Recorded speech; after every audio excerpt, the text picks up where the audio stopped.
2 worlds I studied at Hogwarts.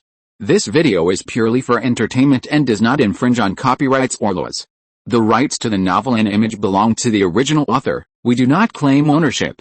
Don't like waiting and want to listen to this fanfic in full now? Subscribe to our Patreon, where you'll find the best fanfics. Chapter 76 Moon's Changes. When Xilin announced that he was going to make a trap, Brad wanted to help, but was rejected by Moon. Brad, listen to me, now that you have come out of the monastery, don't go back. It's too dangerous for you, I know, that's why I want to stay and help you. Brad actually wanted to help very much, especially to see Moon perform magic again. Last time, he was scared by the sudden appearance of the night owl and had no idea what happened in the middle. This time, the night owl is completely different from the last time. The other party may be well prepared.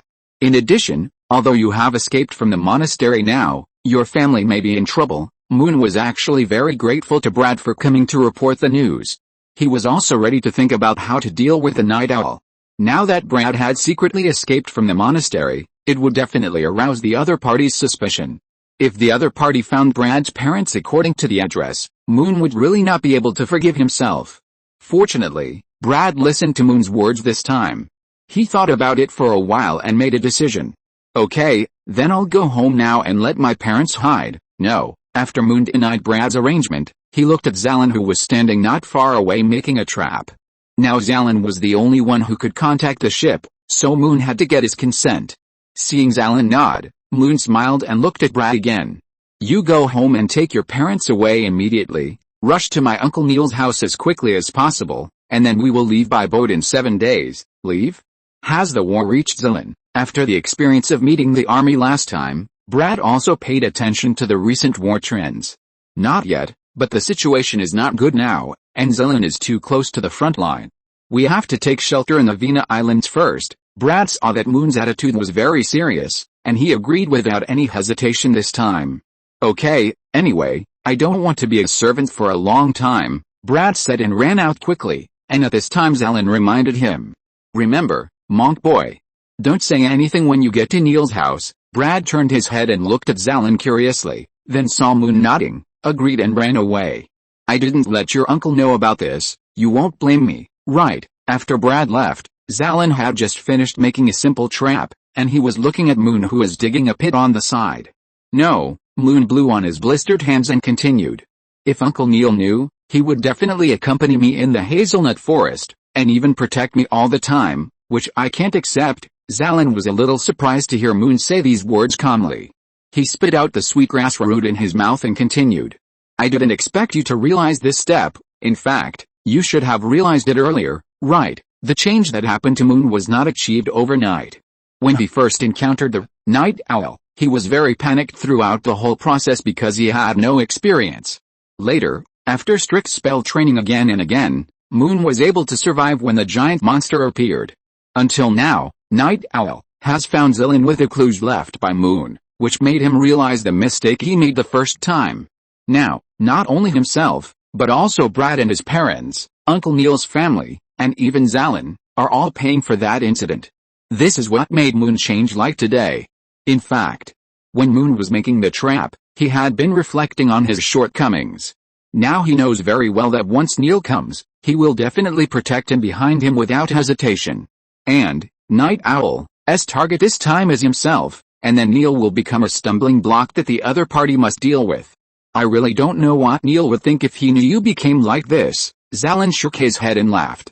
When he first moved into Neil's house, the two often quarreled about whether they protected Moon too well. Now it seems that if you want to change a person, quarreling is not as real as an unforgettable thing. After Xilin figured it out, he picked up a shovel and went to the wooden house to start making traps. York Farm is very large, covering nearly 1,000 acres, and the hazelnut forest is only 1/10 of it. Moon and Xilin used the afternoon to make 53 small traps. But this only fenced off the area around the cabin. Because they didn't know how far Night Owl was going to find someone, the two of them kept watch for each other at night to try to save their energy. By the next morning, there were more than 30 traps around the cabin. Just when the two were about to take a break, Neil came again. This time, Xilin saw him from a distance, and then walked out of the trap in many ways before stopping Neil outside. Where's Moon? Neil came up and first showed concern for his nephew. You know, he's always very tired after practicing those things, so I let him rest in the house for a while. After hearing Xilin's explanation, Neil didn't have too many doubts. Since he hadn't argued with Xilin about Moon's training method, Neil could only let his nephew train with a war maniac in front of him. Some time ago, he often came to deliver food to the two of them, knowing that Moon would be very tired after practicing magic.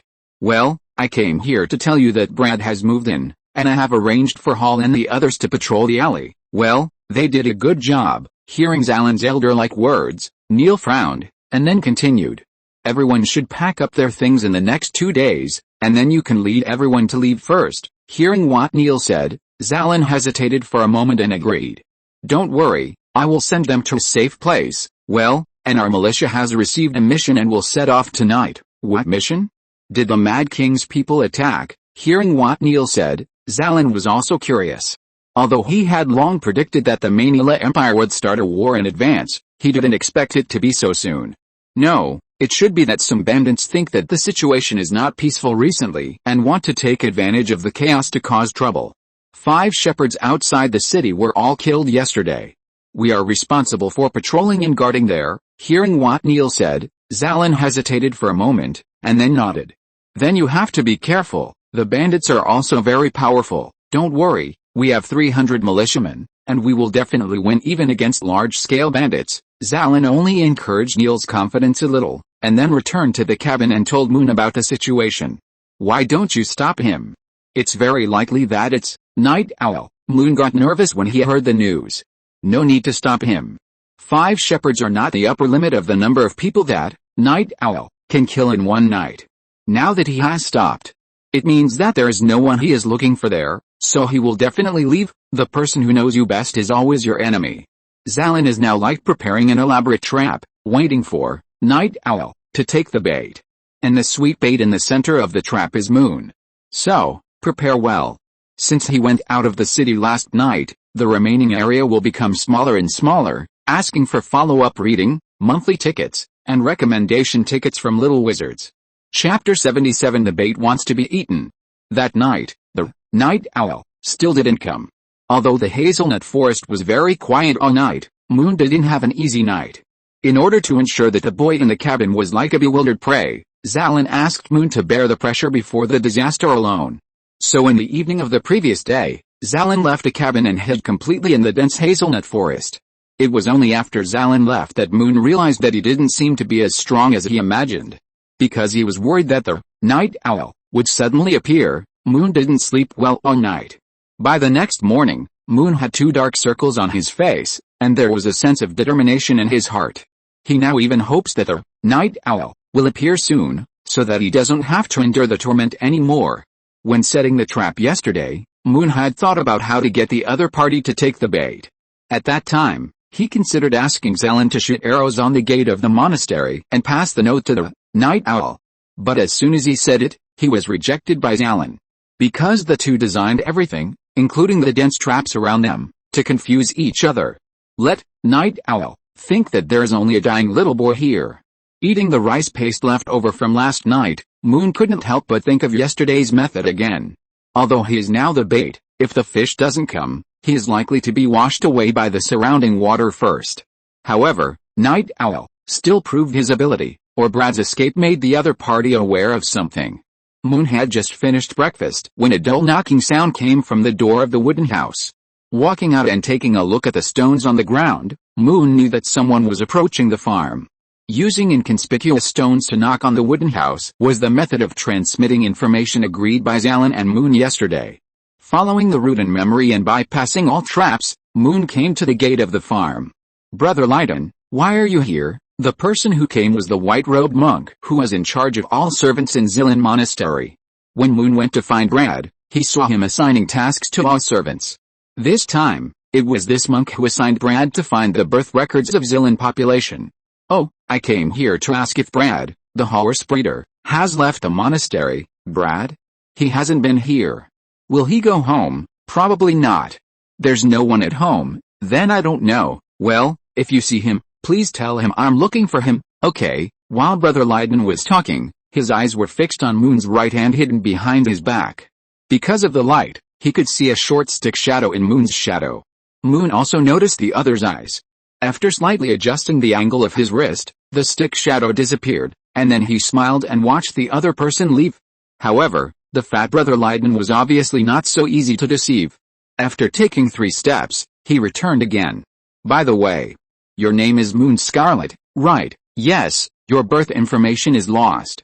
If you have time, remember to come to the monastery to make up a copy, okay? After Moon agreed, Brother Lydon turned around and left decisively, and his steps became faster and faster. Brother Lydon was sure that he had discovered something unusual. He had never seen a person who had lost his identity card be so quiet. Because he didn't know the situation in the farm, he had to choose to return first. However, he believed that just by bringing back this news, he would have enough merit to leave Xilin.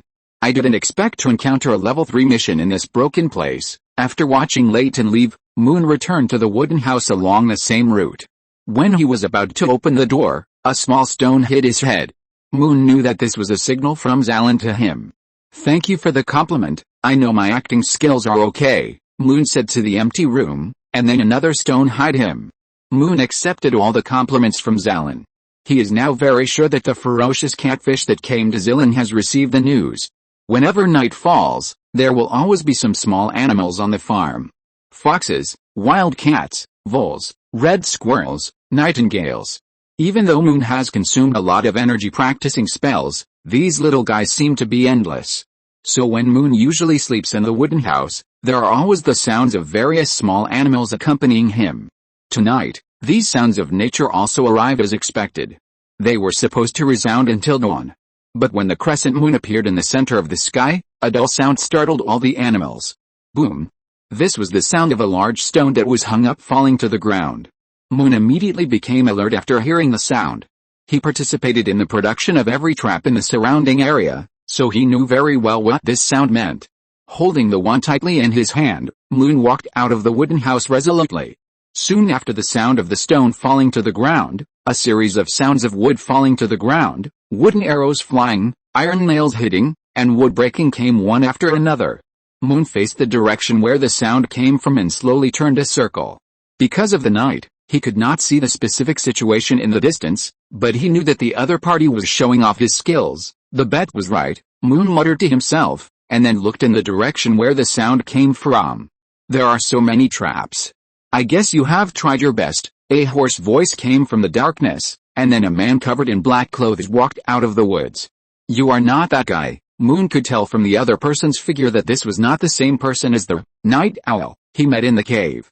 Oh, you are talking about that cripple. I have already helped him get rid of it, although he had long known that night owl had no humanity. The fact that he killed his companions still refreshed Moon's cognition again. Don't worry, I'm not here to kill you. As long as you follow me, I will guarantee that nothing will happen to you. It may be that the magic wand in Moon's hand played a little role, and the night owl on the opposite side did not directly attack. But his words surprised Moon. Instead of killing him, he wanted to take him away. Then the other party might have set his eyes on other things, and what Moon really had was something related to magic. Seeing Moon standing still, Night Owl sneered. Don't struggle, I already know that you have an uncle, an aunt, and a cousin. Hearing that, Night Owl actually threatened his relatives. Moon took 2 deep breaths and stared at the other party seriously. I still need to get some things. Oh, don't think about running away. This forest is big, but I have broken all the traps. I will definitely catch you before you run out of the forest. I don't want to run, I just need to pack up some tools for making potions. Potions? After hearing about a potion, Night Owl's voice became noticeably higher. The tools are in the house, I need to pack them up. Okay, I hope you don't play tricks. After getting Night Owl's agreement, Moon knew that he had guessed right. The other party came for the magic on him. To be more precise, he came for the only copy of Hogwarts magic in the world. Moon slowly backed away with his wand, until he walked into the cabin and closed the door. He breathed a sigh of relief. Don't waste time, get the things and come out quickly. Night Owl's voice rang again. But there was no one in the cabin anymore. Please read more, vote for the monthly ticket, and vote for the recommendation. Chapter 78 Immortality, Night Owl. Moon returned to the house and deliberately made some knocking noises. But in fact, He just entered a narrow tunnel that was dug yesterday. The tunnel was not far from the outside, and the exit was behind a big tree 10 meters behind the wooden house. After finding that the sound in the house had disappeared, Night Owl ran into the house without any hesitation. Bang! As soon as he stepped into the door, the sound of a bowstring being released was immediately heard in the distant forest. Xilin had actually been staring at the direction of the wooden house outside the trap, and he did not release the bow and arrow in his hand until Night Owl stepped into the house. He had to calculate the time well, to ensure that Moon could enter the tunnel, and to ensure that Night Owl had no chance to turn back suddenly, and would not have time to find the entrance to the tunnel under the fire. The flaming arrow was like a fiery red lightning that cut through the night in the forest and accurately hit the gunpowder bag under the wooden house. There were no tools for refining potions in the wooden house, only 8 wooden barrels that Xilin found, which were filled with various flammable oils. This was the most powerful explosive that Xilin could find in a short time after Xilin controlled the gunpowder. All the traps in the hazelnut forest were just decorations. Only the wooden house where Moon had been staying was a death trap tailor-made for Night Owl. Boom! The door of the wooden house had just been closed, and a huge explosion occurred inside instantly. The wooden house, which had been repaired for 7 or 8 years, could not withstand the power of the explosion and was directly engulfed by the flames. At the moment the explosion sounded, Moon had just crawled out of the tunnel. Before he could catch his breath, the fragments of the wooden house had already fallen in front of him. A wave of flames and heat spurted out from the tunnel he had just crawled out of, and then the entire tunnel was directly destroyed.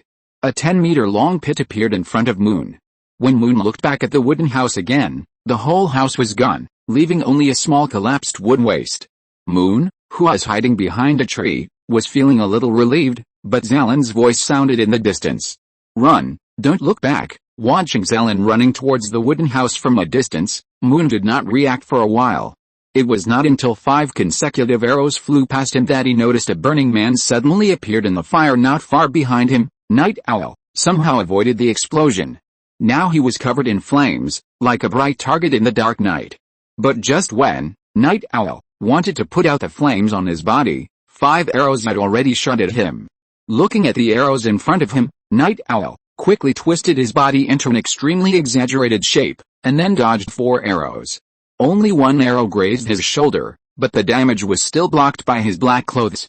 Then 5 arrows shot at him again, but this time none of them hit him. Moon found a clue. The protective ability of Night Owl's clothes was too strong. At this time, Xilin had already run to Moon's side and took out the last 3 arrows. Moon knew that in this state, the arrows could not cause much damage to the opponent. He raised his wand decisively and fired the fastest, leg-locking spell. Night Owl's legs were locked instantly, and with strange movements to dodge arrows were interrupted. This time, all 3 arrows hit. Boom! Night Owl didn't make any sound and fell backwards. Xilin and Moon stood far away and didn't approach. After the opponent fell, Moon fired several petrification spells in a row. It wasn't until Xilin dropped a branch and cut a new arrow and shot through the opponent's throat from a distance that the two approached. After confirming that Night Owl was really dead, Xilin almost couldn't stand. He sat down on a hazelnut tree next to him that was blown up and half left. Amid the crackling sound of the flames next to him, Moon could hear heavy breathing that was getting louder and louder. But in each breathing sound, there was a vague name. Massimo, Letta, Eckhard. Moon didn't know who these names were, but Xilin said them one by one for a long time. Until finally, after reading about a few hundred names, Xilin passed out against a tree stump. Moon went forward and found that Xilин's breathing gradually became even, so he moved him away from the fire. He didn't know if there was any remaining gunpowder in the wooden house that had become a ruin, so it was better to stay away from it. After settling Xilin, Moon looked at the Night Owl, lying motionless on the ground. There were many places on fire in the black clothes on his body, but now they were all extinguished. Enduring the strong smell of blood, Moon tore off the remaining 1/3 of his clothes. In the previous battle, Moon had already discovered that this clothes was not only not easy to burn, but also had a certain resistance to arrows. After careful inspection, Moon suspected that this was a piece of clothing made of the skin of a magical creature.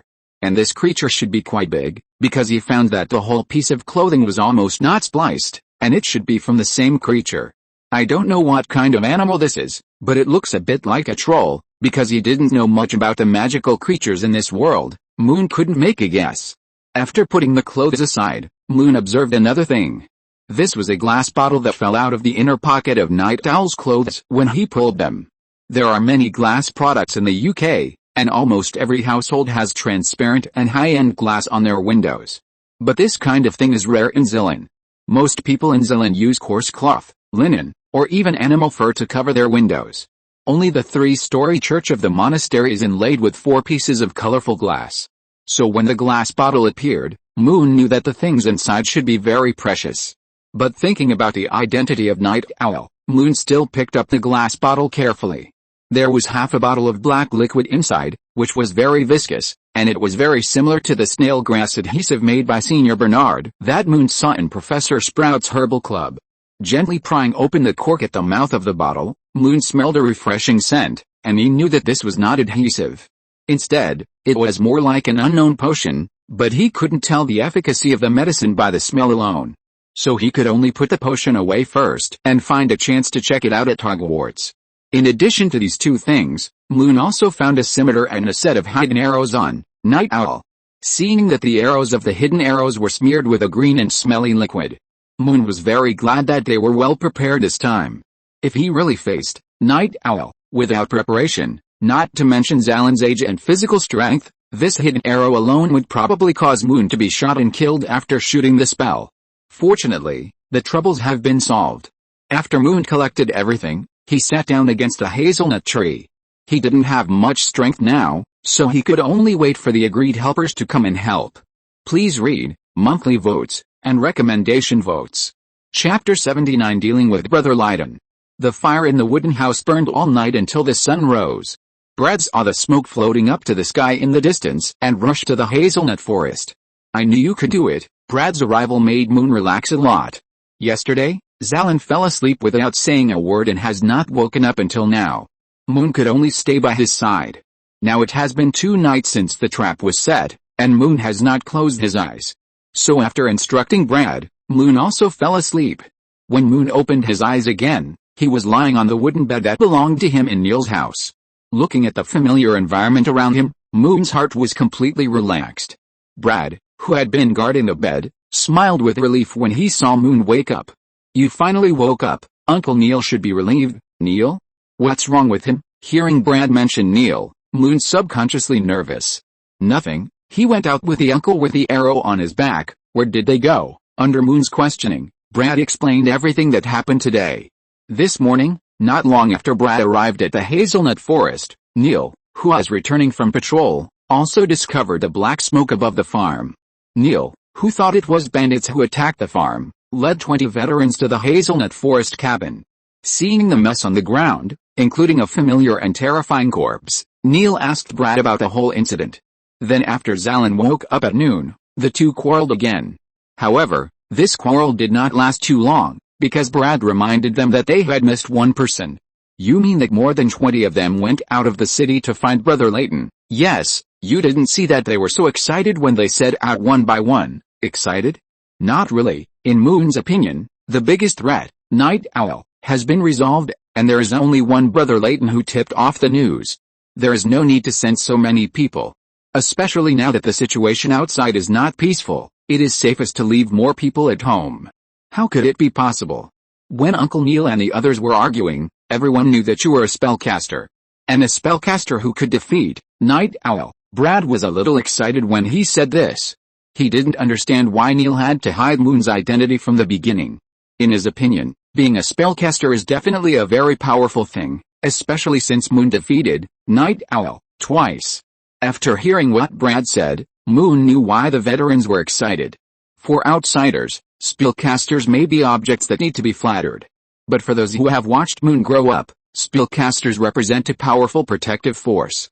Especially in the coming war period, having a spellcaster who can defeat Night Owl by their side means that they and their families will have a greater chance of surviving the war.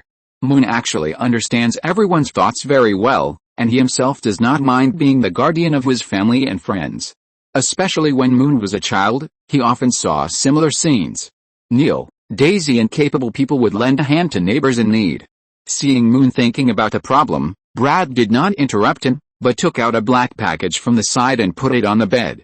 These are the things you left beside you when you fell asleep in the forest. I brought them all back for you. The black package was the clothes that Moon stripped off from Night Owl. Because there was nothing else at the time, he could only use the torn clothes as a package. He unbuttoned the clothes again and saw the scimitar, hidden arrows, and glass bottles inside. Without thinking, Moon picked up the scimitar and handed it to Brad. I'll give you this knife. This is not good. What's wrong with it? I don't know how to use a knife, and Xilin didn't take it away. And I remember that you are very good at using a saber. Brad actually always carried a family heirloom saber with him, which was passed down from his grandfather's generation. But because the material is not very good, there are many rust and gaps on the blade. When Moon got the scimitar from Night Owl, he thought of him directly. Although Brad did not contribute in the battle, he took the risk to report the news in advance, and was the first to run to the hazelnut forest afterwards. Based on these, Moon believed that the saber should belong to Brad. Then I'll take it. After Brad took the saber, he couldn't wait to pull it out. Moon didn't know what material the saber was made of, but when he saw the cold light flashing on the blade, he knew that the knife must be very sharp. Brad gently rubbed the saber on the chair, and a piece of wood chips fell instantly, and the cut on the chair was smooth and flat. It's really worthy of being the weapon used by Night Owl. After seeing the sharpness of the saber, Brad happily waved it in the hut. The sound of the two people's discussion also attracted Daisy, who was cooking outside. Moon, you are too risky this time. Why didn't you tell us in advance? After hearing Daisy's stern accusation, Brad gestured to Moon and quietly left the house. And, don't just talk. I have something here that Jay may be able to use. See if you can modify it or cut it open and sew it again. Moon was talking about the black clothes taken off from Night Owl. The explosion and arrows last night failed to completely destroy it, which made Moon realize the value of this dress. When Daisy first saw the tattered appearance of the dress, she was a little hesitant. But after hearing Moon talk about its effect, her expression became serious. Moon, you should keep this thing, and don't say anything more. Jay actually needs it more than I do. Daisy actually understood what Moon meant. Although Jay is only in the 3rd year of the military academy, he will be assigned to the battlefield sooner or later. But if he has such a dress, he can avoid most of the dangers on the battlefield. Thinking of this, Daisy sighed and took the dress.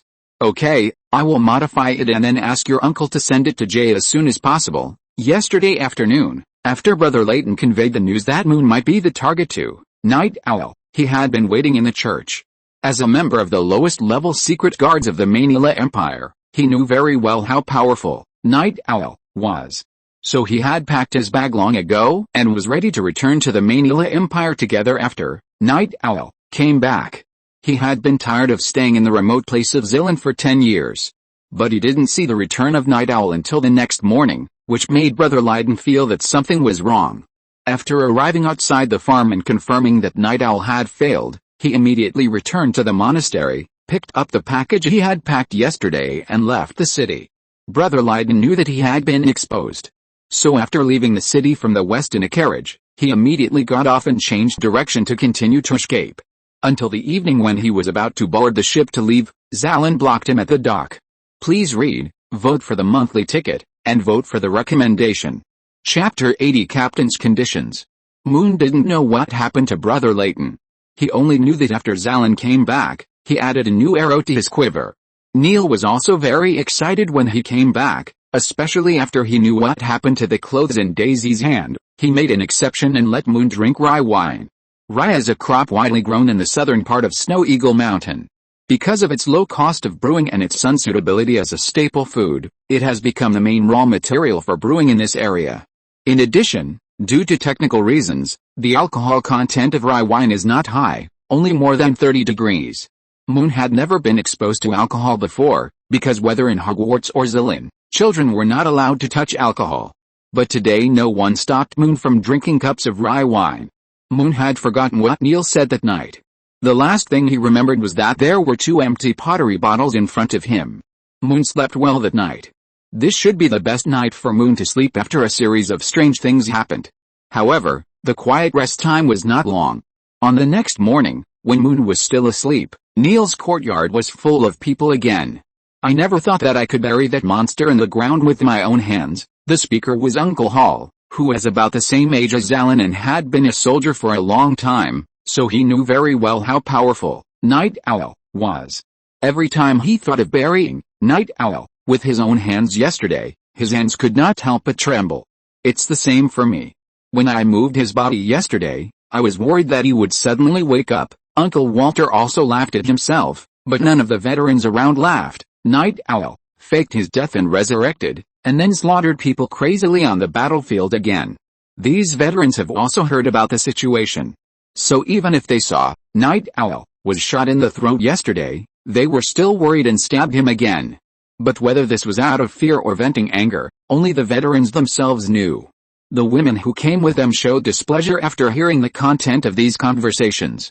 Especially seeing some boys still pestering the men who were drinking, asking about the horror stories of Night Owl. The women had to interrupt. What are you afraid of? Boys should listen to these. No matter how powerful Night Owl is, we still buried it in the ground. The men's drunken lies were ultimately no match for the crazy accusations of a group of women. So in the end, the story of Night Owl was forced to stop. The subsequent war and ocean voyage gradually became the mainstream of the conversation at the dinner table.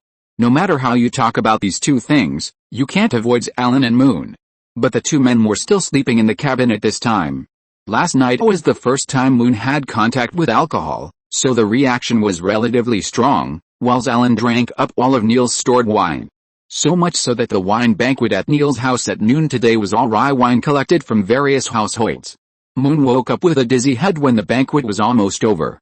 Reaching out and touching it, he found that the magic wand beside him was still there, which made Moon feel much more relieved. However, seeing the hand holding the magic wand tremble, Moon felt for the first time that he could not control his body. It seems that I can't drink anymore, Moon said as he was about to get up and go outside. He had heard everyone's noisy voices. This should be the most lively time in the alley in recent times. The coming of war, food shortages, and even the appearance of Night Owl, all these bad news weighed on the heart again and again, leaving no laughter in the alley. Today, although they knew that the war was getting closer, their families had made arrangements and Night Owl was solved, which made the veterans feel relieved. Of course, in addition to this, the main reason was that a spellcaster appeared in the alley. Especially this spellcaster was the child they watched grow up. With the accumulation of all things, this banquet gradually became a huge outlet for emotions. Bragging, chatting, telling stories, and talking about life. Moon had seen similar scenes in British pubs, which made him feel as if men in every world had the same illusion.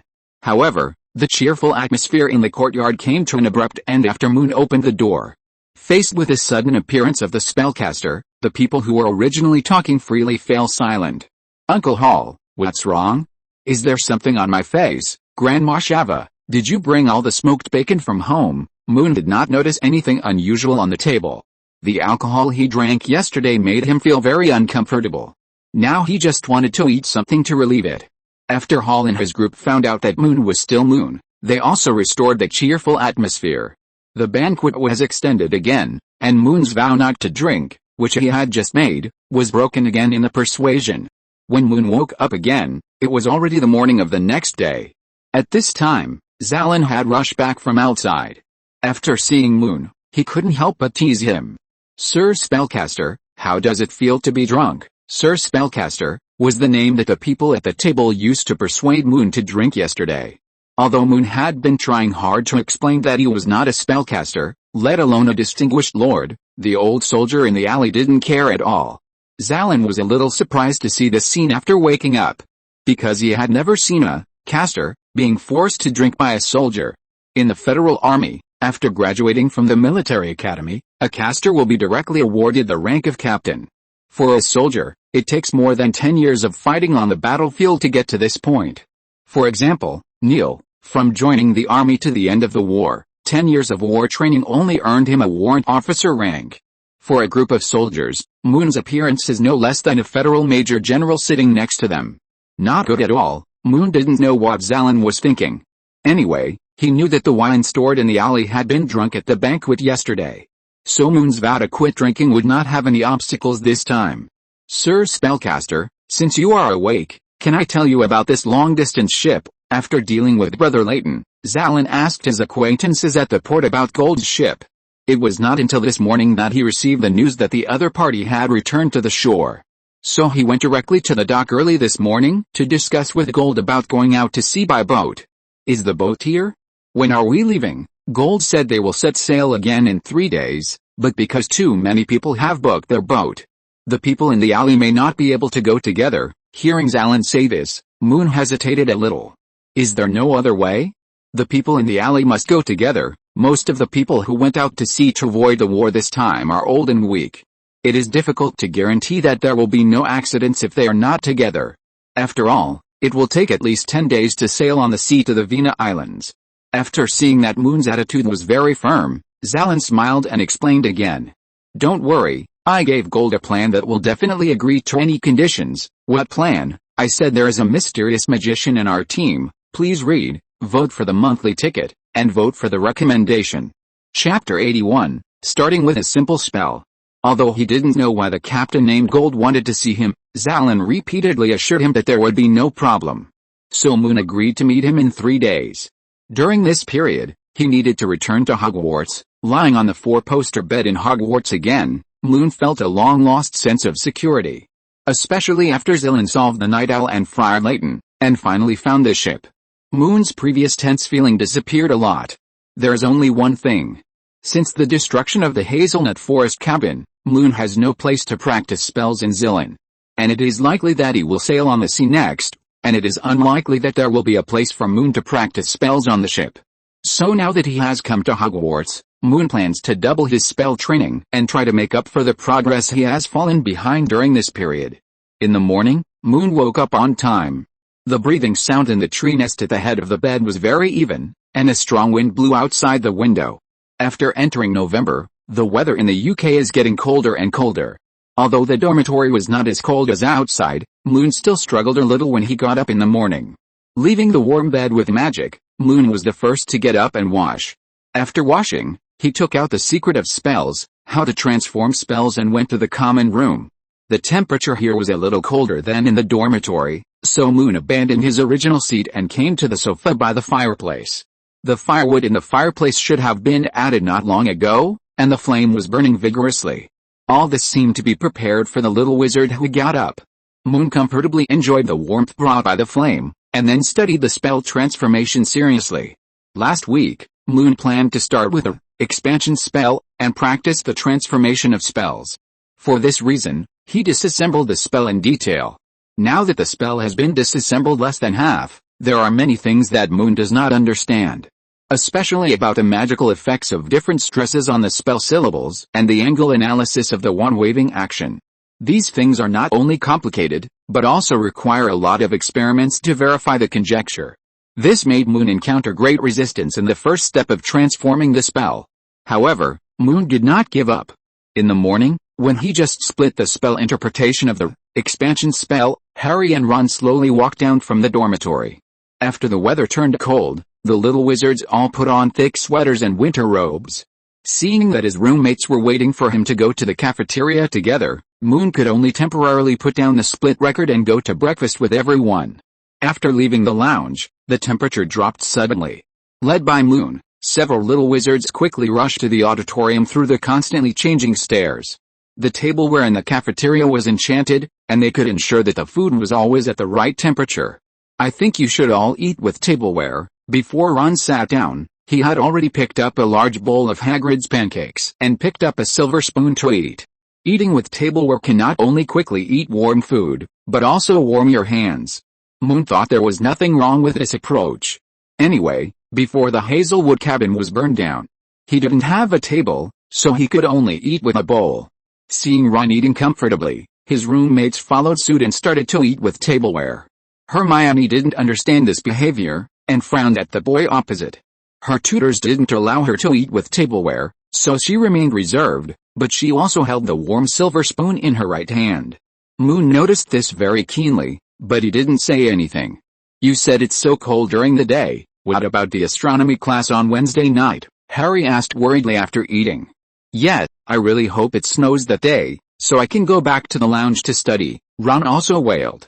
Moon knew that Ron's idea would definitely not come true. When studying on the farm, Moon had learned from Neil how to read the weather, although the accuracy was not high. But the appearance of some specific signs can still accurately reflect that it will be sunny in the next few days. For example, the stars were very bright last night, and the distance between them was even. The moon was also very bright, without a halo. The most important thing was that on the way to the auditorium in the morning, Moon saw the sky was full of fish-scale white clouds. All these phenomena combined together mean that it is likely to be sunny this week. It may not snow, but we can find a way to make a hand warmer, Moon gave his own suggestion after eating. Why won't it snow? This is the question asked by the rigorous Hermione. What is a hand warmer? This is the question asked by the curious Harry. When can you make it? This is the words of Ron, who is eager to enjoy. Moon looked at the three people and smiled faintly, automatically ignoring the questions of Hermione and Ron. In his opinion, both questions are difficult to explain. Hand warmers are just like the tableware we are holding now. Although these tableware cannot be taken out, we can make one ourselves. Moon had seen something similar in the principal's office. At that time, Dumbledore used the fat white tableware to warm Hagrid's pancakes. I think your idea is good, just like the stove. My mother has something similar, but she uses it to iron clothes. Ron also expressed his opinion. I think it's okay. If I can do it, my hands won't get cold when I do my homework. Hermione, don't bring up homework with everything. Hearing Hermione say that, Ron couldn't help but complain. Although Hermione can always ruin the atmosphere at the right time, you can't underestimate her intelligence. After dinner, the little witch had already come up with a preliminary idea. In fact, you can use a fire-making spell and put it in a metal can. It's safe and can warm your hands. After Hermione finished speaking, Harry frowned. Maybe it won't work. What's the difference between this and putting your hands on a heated iron pot? At Uncle Vernon's house, Harry often had to make breakfast for the whole family, so he knew very well what a heated iron pot looked like. The temperature of the fire-making spell is not as high as the temperature of a household flame, and it can't last long. Hermione was still arguing, but she reminded Moon.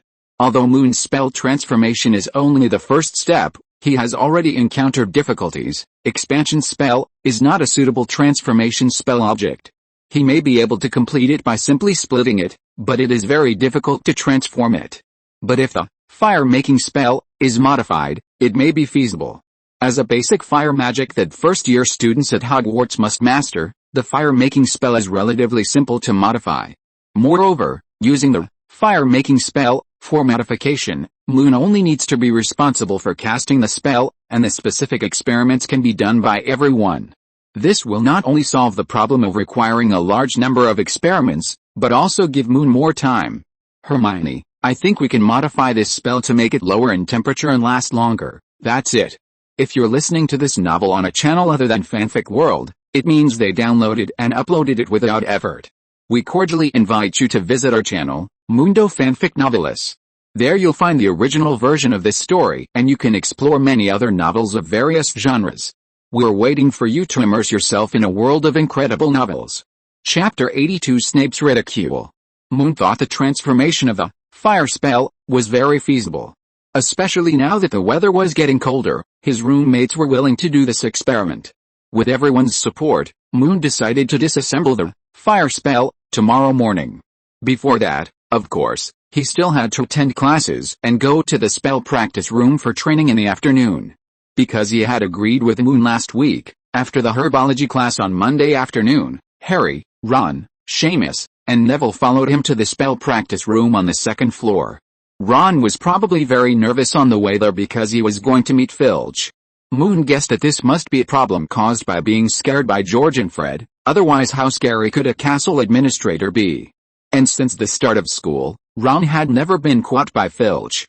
Only when he was tricked by Malfoy into a duel, he, Harry, Hermione, and Neville were almost discovered, but they finally escaped by luck. After arriving on the second floor, Filch had been waiting at the door of the classroom early. He was holding Mrs. Norris and stroking her fur intimately. After seeing 5 people turning up the stairs, Filch's face suddenly became very ugly. Especially when he saw Ron's red hair, it reminded him of the twins who repeatedly broke the record of pranks. You didn't say so many people would come. After moving his eyes away from Ron's red hair, Filch looked at Moon coldly. Sorry, everyone wants to practice, and I promise not to destroy anything, Moon said as he took out Bumblebee, who was still sleeping, in his pocket. Now that the weather is getting colder, Bumblebee likes to stick to him more, and sleeps longer every day. Filch didn't want to listen to Moon's explanation, and he even wanted to refuse to open the door this time. But after seeing Bumblebee appear, his original intention to refuse was gone. Mrs. Norris jumped down from his arms, and then kept circling around Moon's feet, her eyes fixed on Moon's hands. Will it eat Bumblebee? Seamus didn't know the relationship between the two pets, and when he saw Mrs. Norris in this state, he thought that she wanted to eat Bumblebee. It can't be true. Harry also became worried. Although Bung is a sniff, he knew that cats have no resistance to animals that like to dig holes. After being taken out by Moon, Bung curled up his head into his body. The cold weather made it not want to move at all. But after hearing Mrs. Norris's cry, it still raised its head and looked around in confusion, then crawled to Moon's end and looked at Mrs. Norris on the ground. Meow, get up quickly, Chee, but it's so cold, meow, my fur is warm, Chee, here it comes. After Moon listened to the two little animals communicating, he smiled and put Bung on Mrs. Norris. Okay, come in quickly. After seeing Moon's actions, Filch turned around and took out a key to open the classroom door. I didn't expect them to be friends. After Bung and Mrs. Norris entered the classroom first, the little wizards jumped in. The furnishings in the classroom have not changed, and the pottery figurines painted in black clothes are still staying in the corner. I know why you suggested that I must come, Harry cheered happily after seeing the face of the clay figurine.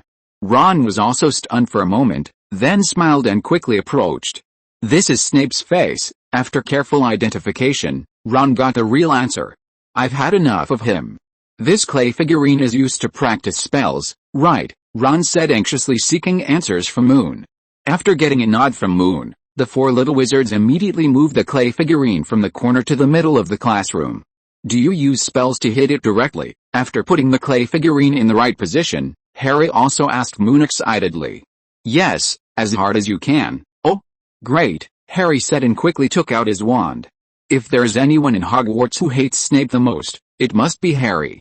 In addition to being troubled in the potion class, Harry will try his best to find faults with Snape when he meets him on the road. For example, at noon today, when they finished their meal and were about to return to the common room, Snape confiscated Harry's book, The Magical Quidditch, on the grounds that books from the library could not be taken out. But everyone knew that this was just a reason Snape made up on the spot. Grinning, Harry chanted a small evil curse, and the face of the terracotta figurine changed immediately.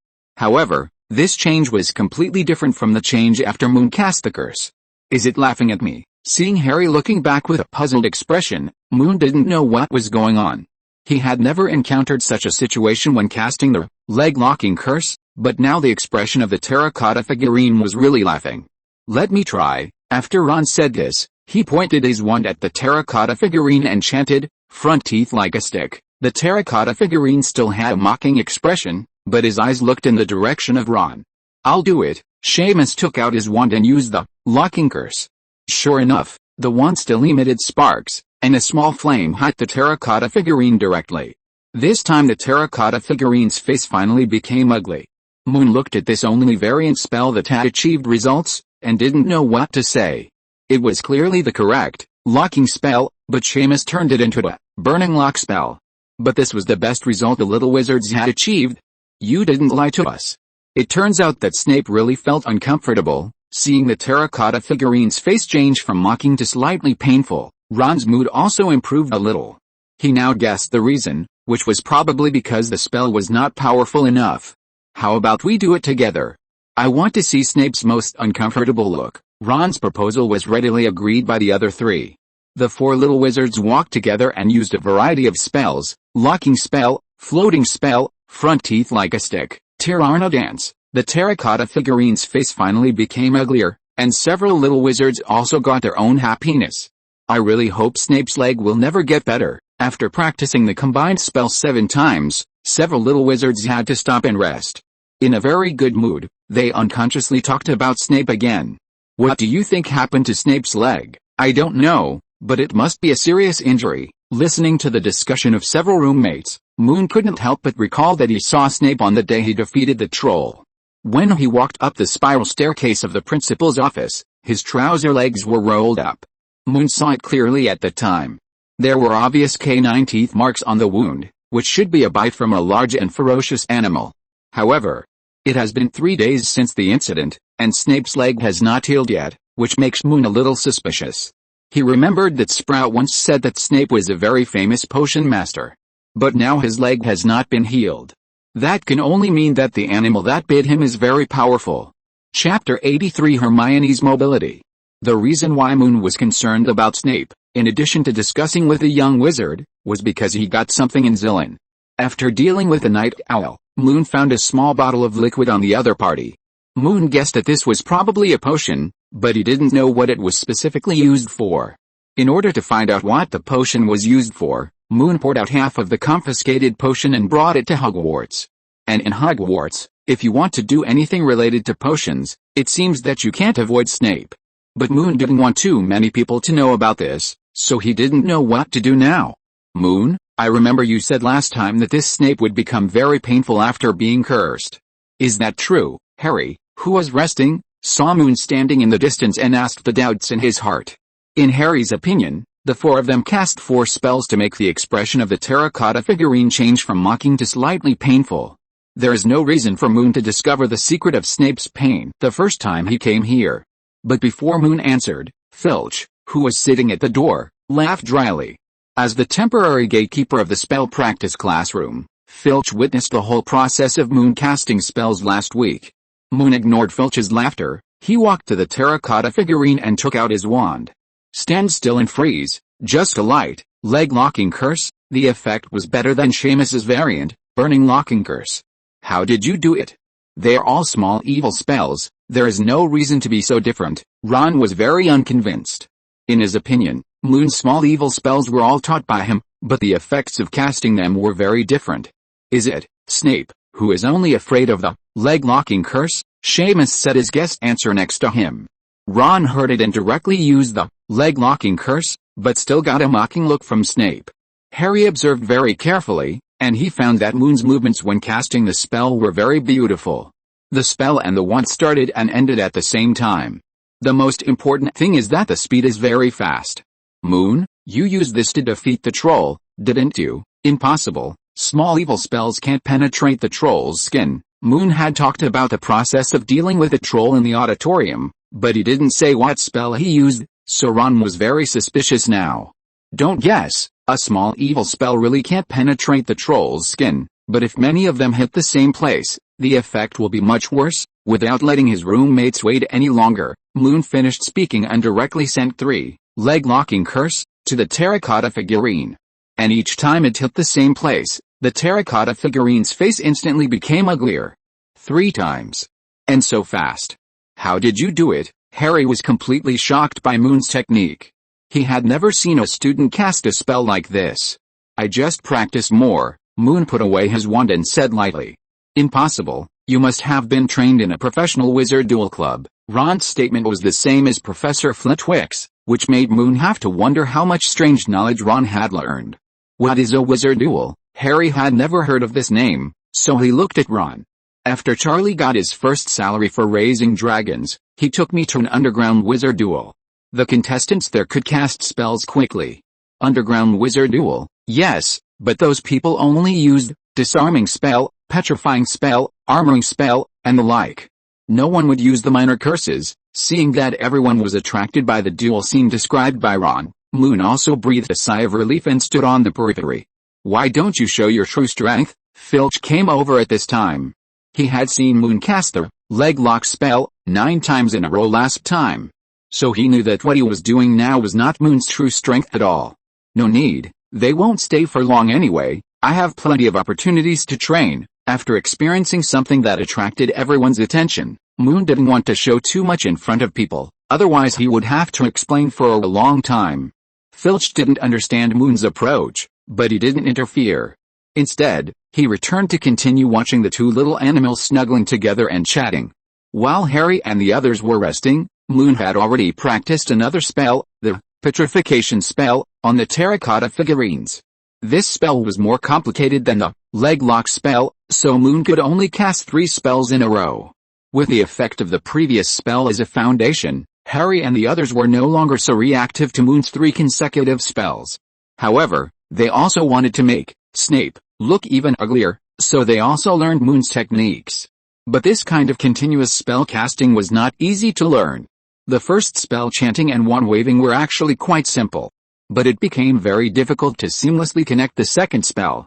Because when the first spell was cast, not only did the spell pause, but the wand also stayed at the end position. In the second time, the mouth had already said the spell, but the wand had just returned to the starting position. This resulted in the spell and the wand gesture not being matched properly. Then everyone failed in the second spell without surprise. Not only that, the practice of casting spells continuously also tested the physical strength of the young wizards. After a few rounds of experiments, Ron was the first to give up this method. Then Seamus, Neville, and finally Harry had no choice but to give up this practice method. Only Moon was outputting to the terracotta figurines over and over again. The four little wizards sitting on the ground were very envious of Moon's ability. But compared to envy, they were even happier to see Snape about to cry. When the training was about to end, Hermione came here. "I knew you were here," Hermione said excitedly and took out a magic can warmer she had just made. "Come and try it. This is a primary version." Hermione was very active. They had just proposed the idea in the morning, and she had already made the first version in the evening. A simple can of fruit jam, plus a bright blue magic flame. Harry and Ron came over. When they were practicing spells just now, their hands were already frozen red. And there were no tables and chairs in this classroom, so they could only sit on the ground, so they were also very cold. After holding the can, several people felt the temperature coming from it, and praised Hermione one by one. "You can carry this with you. You need to cast the fire-making charm again when you use it. It can last for 3 minutes." Just as Hermione introduced the usage, the fire-making charm had already made the outside of the can a little hot. Ron accidentally threw it away. "Ouch! It was fine at first, but now it's too hot, be careful. This is just the primary version, and it will be upgraded slowly in the future." Hermione walked to the side of the can angrily and extinguished the fire-making charm. She waited for a while before picking up the can. Asking for follow-up reading, monthly tickets, and recommendation tickets from Little Wizards.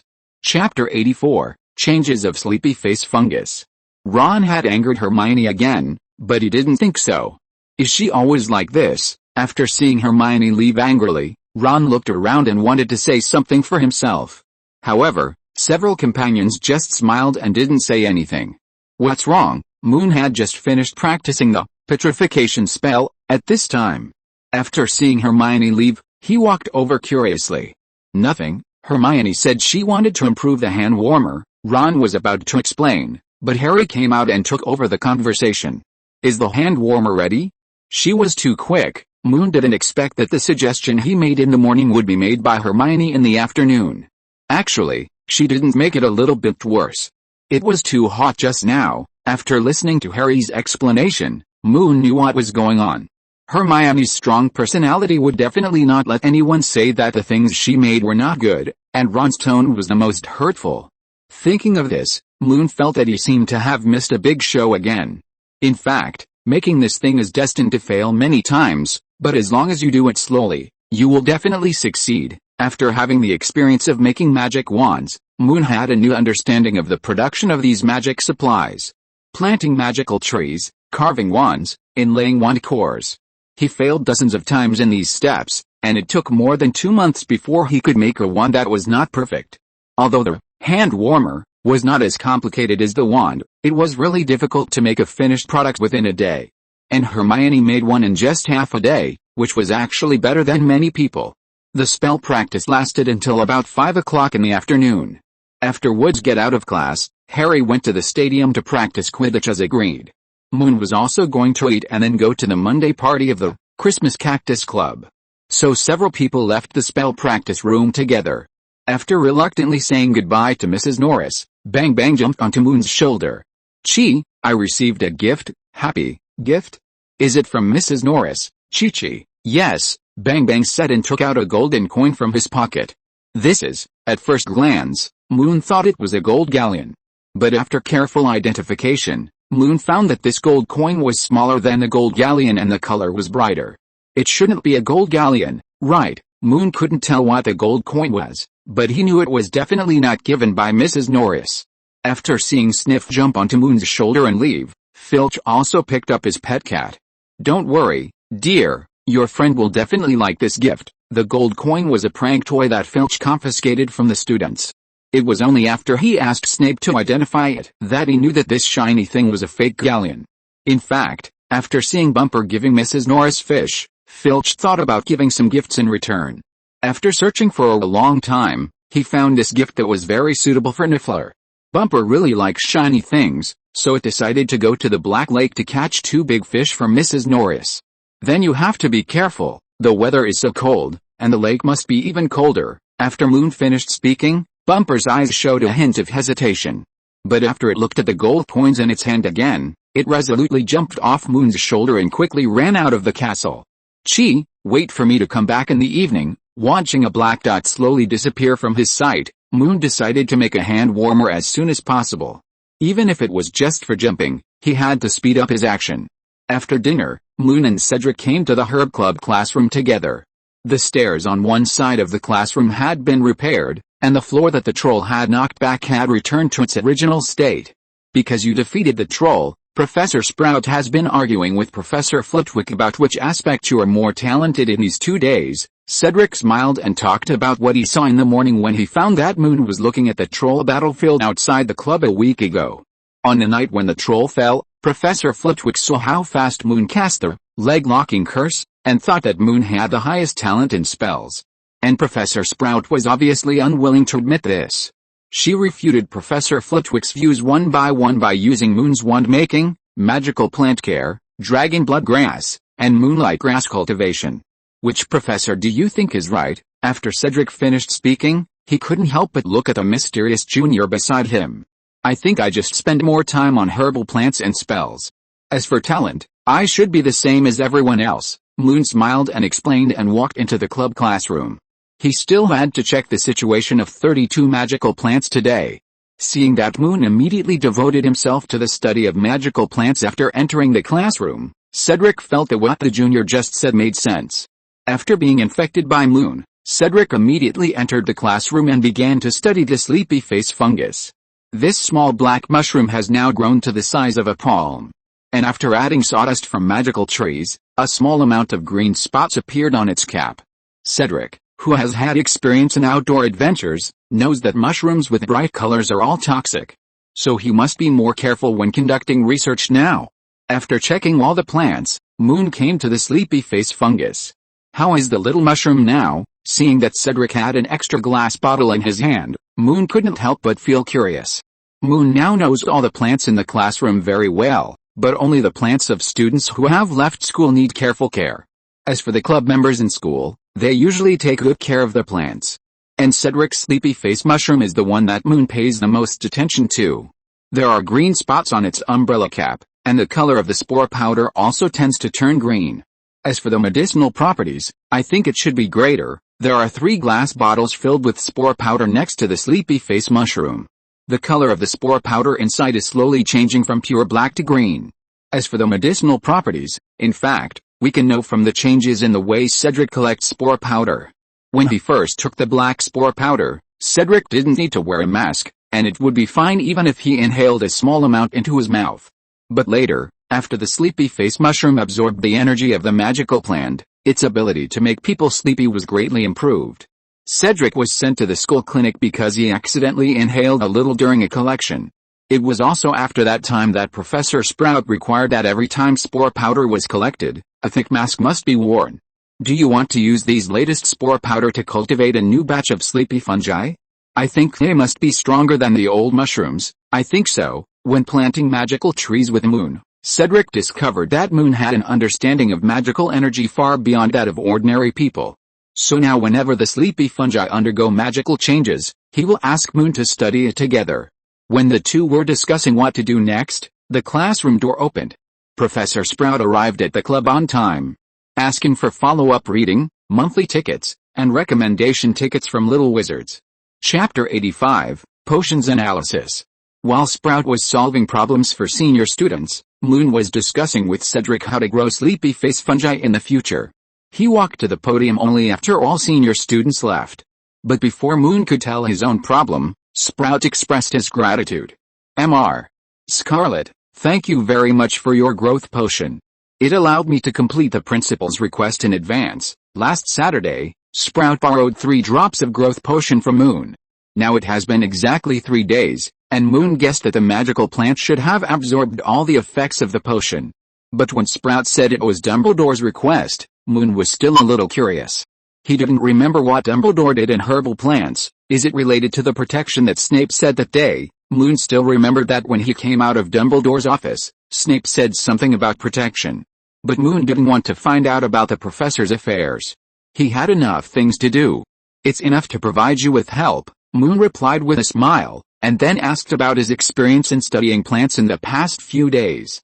Professor, I want to ask about dragon manure. Since he decided to study the problem of increasing plant production through magic, Moon has been looking for different methods.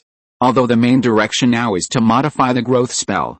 But Moon does not want to give up other means. Especially after encountering obstacles in trying to modify the expansion spell, Moon knew that the road to modifying the spell would be very long. Dragon manure. Are you sure? Sprout was very surprised by Moon's question. She was originally worried that the young wizard with amazing talent she discovered would study spells, and she had quarreled with Flitwick several times for this. But now hearing Moon's question, she was still a little excited. Yes, Professor, it still takes a long time to experiment with the transformation of growth spells, but I don't want to stop my research, so I want to try other methods. Your choice is wise. Plants, as long as you can give them the right fertilizer, they will definitely give you a satisfactory result, such as dragon manure. Professor Sprout's words are a summary of her experience in cultivating plants over the years. You only need to be responsible for farming, and leave the rest to the food itself. Moon actually knew this when he was at Xilin farm. However, the farm did not have very good fertilizers, and bad weather would still cause damage to various crops. Moon only learned about dragon manure after joining the club. Later, he learned about the role of this fertilizer by taking care of these plants. You have used them for a while. Have you found the benefits of this fertilizer? Sprout took Moon to the corner of the classroom, where 2 different dragon manure fertilizers were placed. I found that in addition to ensuring the growth of plants, it seems to make plants stronger, and the soil has also changed. Yes, you are very observant. Sprout actually admired Moon's observation and hands-on ability the most. After hearing Moon talk about the 3 benefits of dragon manure, she was more satisfied with the little wizard in front of her.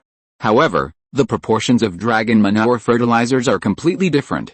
For example, the 2 types in the club, one has volcanic ash and the other has bean particles, Professor Sprout explained very carefully.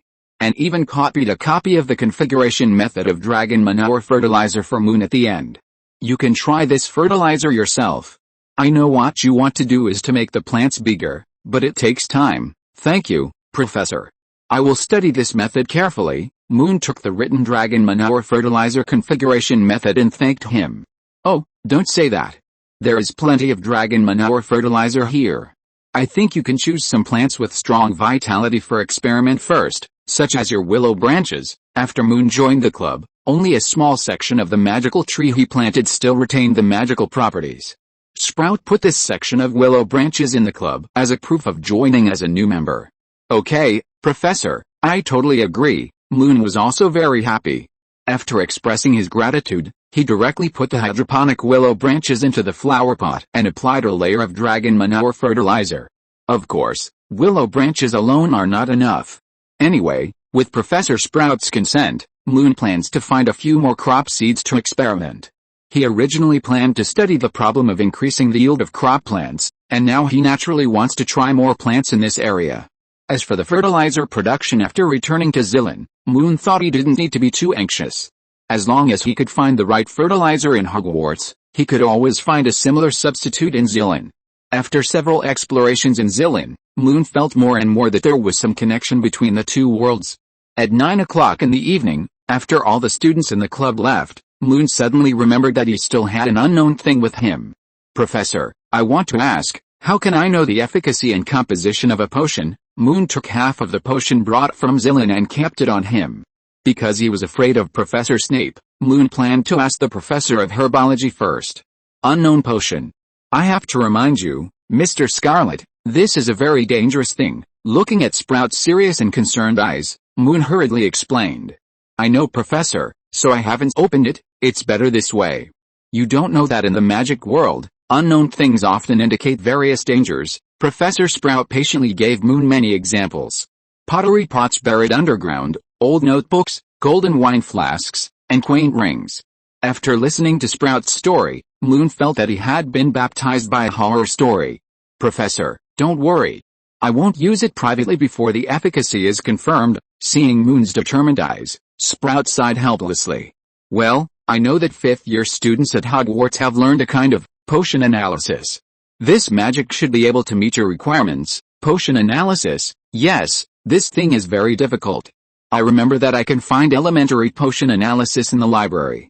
As for the intermediate and advanced ones, they should all be in the forbidden book area. Looking at Sprout's expression, Moon knew that this professor who cared about him gave him a cryptic instruction. You'd better go to Professor Snape. Okay, Moon knew that it was unlikely that he would get the banned book approval from Sprout, so in the end he could only leave the club classroom helplessly. However, Moon did not give up the idea of exploring potions himself. Especially now that he knows the name of potion analysis. Moon plans to go to the library to find the elementary version to learn. But it is obviously not possible today. The library also closes at 9 in the evening, so he can only wait until tomorrow. Seeking follow-up reading, monthly tickets, and recommendation tickets from Little Wizards. Chapter 86, Seamus's Thoughts. After returning to the common room, Moon saw Bengbeng, who was soaked all over. How did you get into this state? Moon was very curious, because Bengbeng had never been so embarrassed when he went fishing before, especially now that the weather was getting colder. Reaching out to catch Bengbeng, who jumped up, Moon quickly walked to the fireplace and warmed it up. Chiji, I went into the water today. Why, don't you feel cold? Moon responded while quickly wiping the water stains on Bengbeng's body. Chiji, it's not cold, I made a new friend. Is it a friend from the Black Lake? Chiji, yes, it's very big. Hearing Bengbeng say that it was very big, Moon recalled that when school started, he had seen a huge black shadow under the Black Lake on a small boat. That black shadow was bigger than the entire fleet at that time. Could it be it? Thinking of this, Moon looked at Bengbeng again, who was slightly bigger than his hand. Don't magical animals care about height differences when they make friends? Perhaps because they had played too crazy today, Bengbeng was too tired after taking a shower and went to sleep in a tree nest. When Moon was about to go to bed, Seamus came over shyly. Moon, can I study your hand warmer together? Hearing Seamus' question, not only was Moon surprised, but Ron and Harry, who had not yet slept, also looked over. Seeing that Harry and Ron were both shaking their heads and showing fear in their eyes, Moon knew that they had the same idea. All of Seamus's spells seemed to be related to fire magic. His wand would spit out sparks from time to time, and even ordinary spells would inexplicably spit fire. Think about the terracotta figurines in the spell practice room that could originally withstand several small evil spells, but were made to suffer by Seamus's burning curse. Thinking of this, Moon felt a little embarrassed. Of course, but I already have a preliminary idea for spell improvement, but it requires a lot of experiments. I can do experiments, even if it's not researching spells. Seamus didn't care what he did. In his opinion, he could do anything related to fire magic. Okay, I'll tell you the details tomorrow. It's settled. After getting Moon's assurance, Seamus went to the bathroom happily. Moon, isn't it dangerous to do this? Neville poked his head out of the quilt at this time and asked weakly. Yes, what if the things we are carrying for the experiment explode? Ron was also very worried. He knew very well the destructive energy of Seamus's strange magic. Don't worry, I will control this matter. Moon's assurance was not of much use. That night, two little wizards in the dormitory dreamed of being bombed. The next morning, Moon was still alone and curled up on the sofa in front of the fireplace. Although it is still a little difficult to transform the growth spell now, Moon has not given up on related research. After he finished reading 2 books on magical plants borrowed from the library, Hermione also came to the lounge early. Good morning, Hermione responded weakly, then took out a jar from yesterday and placed it on the wooden table. After receiving the other party's signal, Moon picked it up and observed it carefully. He found that the fire spell had actually been modified by Hermione. The original fire spell would be a small red flame after being cast, and even had a little spark. But now the flame in the jar has turned bright blue. And the temperature is not very high. You made a long sound in the second half of the fire spell, Dio? After studying the secret of spells, methods of spell modification for 2 weeks, Moon could easily guess what changes had taken place in this basic spell. Hermione looked at Moon in surprise, and after a long breath, she exhaled before answering. That's right, but this flame doesn't meet the requirements. In fact, it's not that simple to make something. In addition to modifying the spell, the wand gesture also needs to be considered. I can help with this. Hearing Moon's words, Hermione frowned. She was not used to working with classmates of the same period, because no classmate read more books than her. But Moon's performance was too eye-catching, especially just seeing through the research results of her thinking for a day at a glance. Okay, I hope you can have good suggestions. Don't worry. By the way, can I ask you for another favor? Go ahead, as long as it's not copying homework. Of course not. I just want to find some books about Muggle plants. After reading 2 books on magical plants borrowed from the library, Moon found that the authors mentioned some Muggle strange ideas to a greater or lesser extent. Especially the food crops that Moon is currently studying are ordinary plants, so he wants to see how the Muggles in this world view these plants. Is it about plants? I remember that I have a batch of old books at home that I have finished reading. If you don't mind, I can send them to you next week. Hermione agreed very readily. She had a lot of old books at home. If Moon wanted to read them, he just needed to send them from home. Of course I don't mind. Seeing Hermione agreed, Moon picked up the jar on the table and looked at her again. In fact, we can discuss the next step of the transformation of a fire spell now. Before breakfast, Moon and Hermione found the next step of the transformation spell. In addition to lowering the temperature of the fire spell, it is also necessary to ensure the burning time of the flame and the way to store the flame. After arriving at the hall, Hermione pointed to the canned blueberry jam on the long table. It's this kind of canning bottle, very thick. I use it to store the fire spell. Okay, each of you find 2 jars, and then give them to me to cast the spell. After Moon finished speaking, several roommates began to collect different jars on the long table. Except for the Slytherin long table, no one went there, and there were 12 cans of the same jam. After letting Ron eat all the food inside, Moon began to cast spells one by one. According to the method discussed with Hermione, Moon would have a slight change every time he cast a spell, but several roommates didn't notice it at all. However, they did not question it, but just obeyed. Now each of us has 2 jars, and we must carry them with us to observe and record the changes in the flames. After multiple experiments, the most suitable fire-making spell was selected. This was the fastest method that Moon and Hermione discussed. The roommates also cooperated very well, especially Seamus. He could roughly see the difference in Moon's spells, but he couldn't do it himself. Don't worry, isn't it just watching when the little flame will go out? There will be no problem with this. Ron wiped the blue gem from the corner of his mouth and picked up the 2 jars very confidently. Then Harry, Neville, Moon, and Hermione also took their own jars. When the small jar was put into his pocket, Moon found that it was actually a semi-finished hand warmer. Even when he walked outside the auditorium, he would feel warm. But success doesn't seem to be that easy, especially when you find some unreliable little wizards to do something new. Regarding the Scarpin apparition spell in the previous chapter, I reread the original book and the Harry Potter Wiki website and decided to modify it to potion analysis.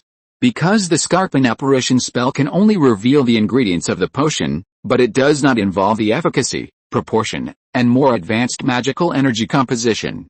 I would like to explain this here and hope that everyone can understand.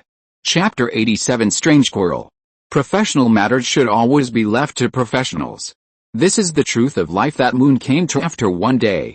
Although Moon made sufficient preparations, he did not expect that various accidents would inevitably happen when the little wizard carried the fire-making spell jar.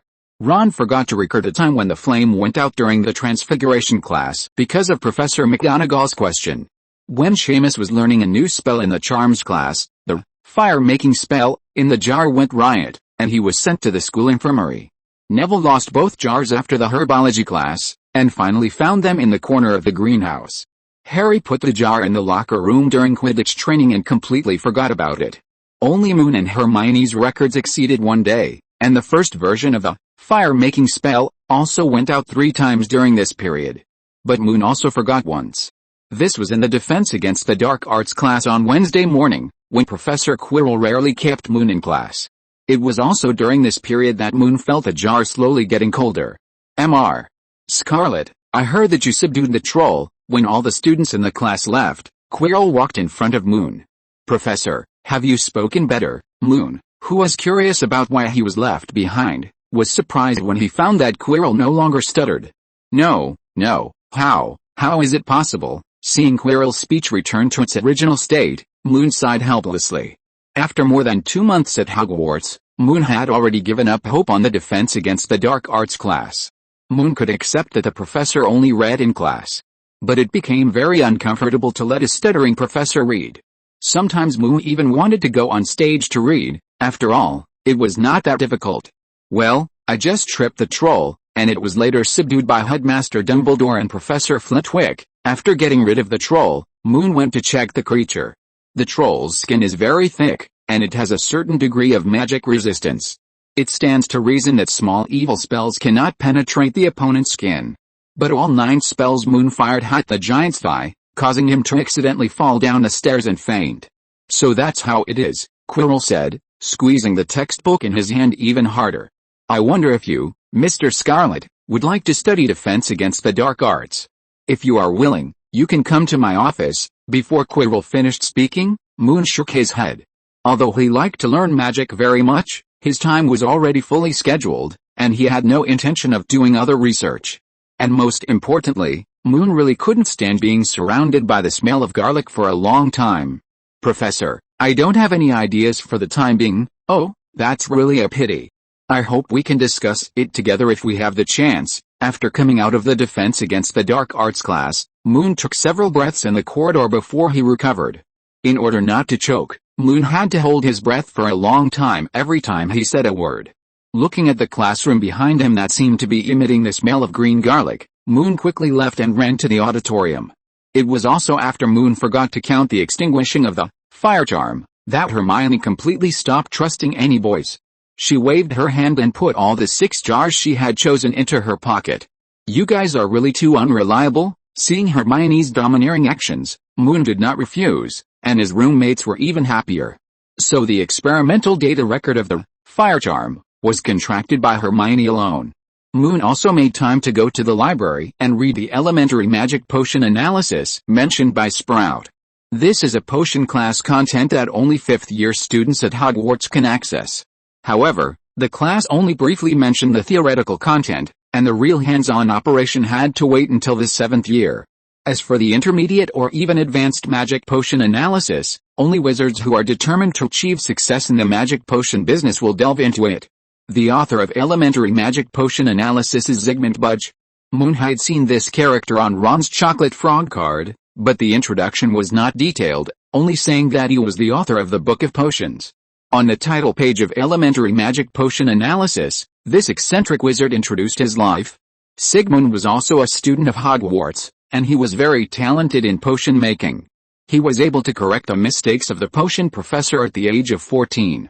When the Magic School Potion Championship began, he went to sign up, but he did not get the consent of the Hogwarts principal because he was not old enough. It was also because of this incident that Zygmunt chose to leave school and began to study potions alone.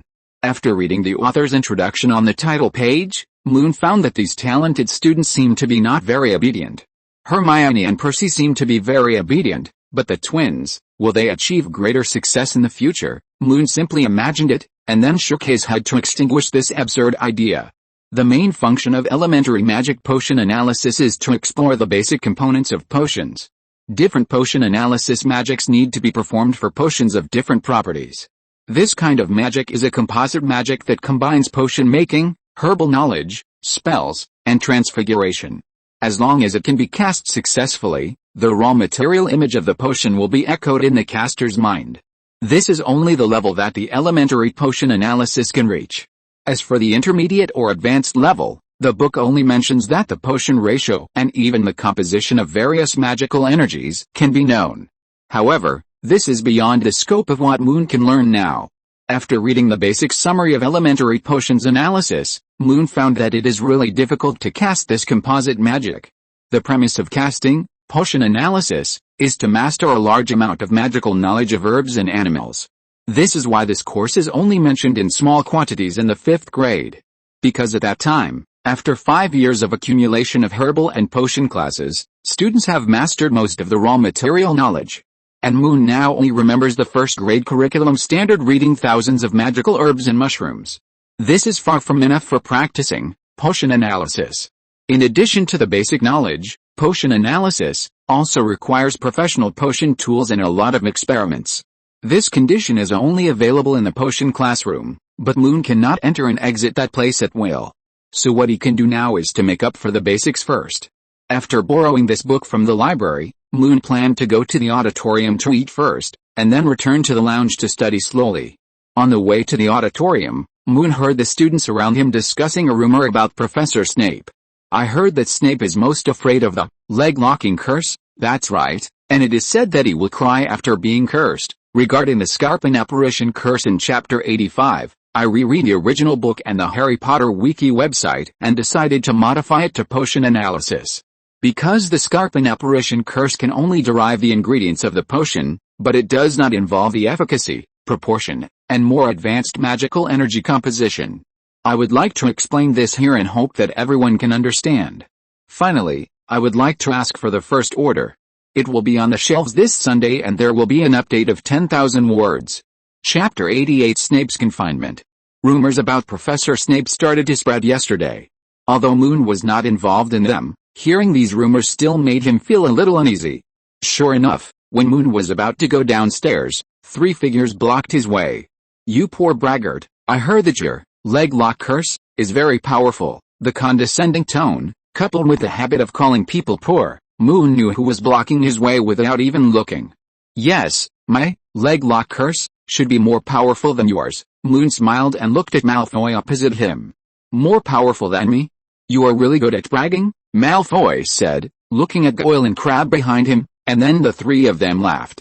Moon just looked at them quietly until Malfoy found that there were only 3 of them laughing around, and he coughed awkwardly and glared at Moon again.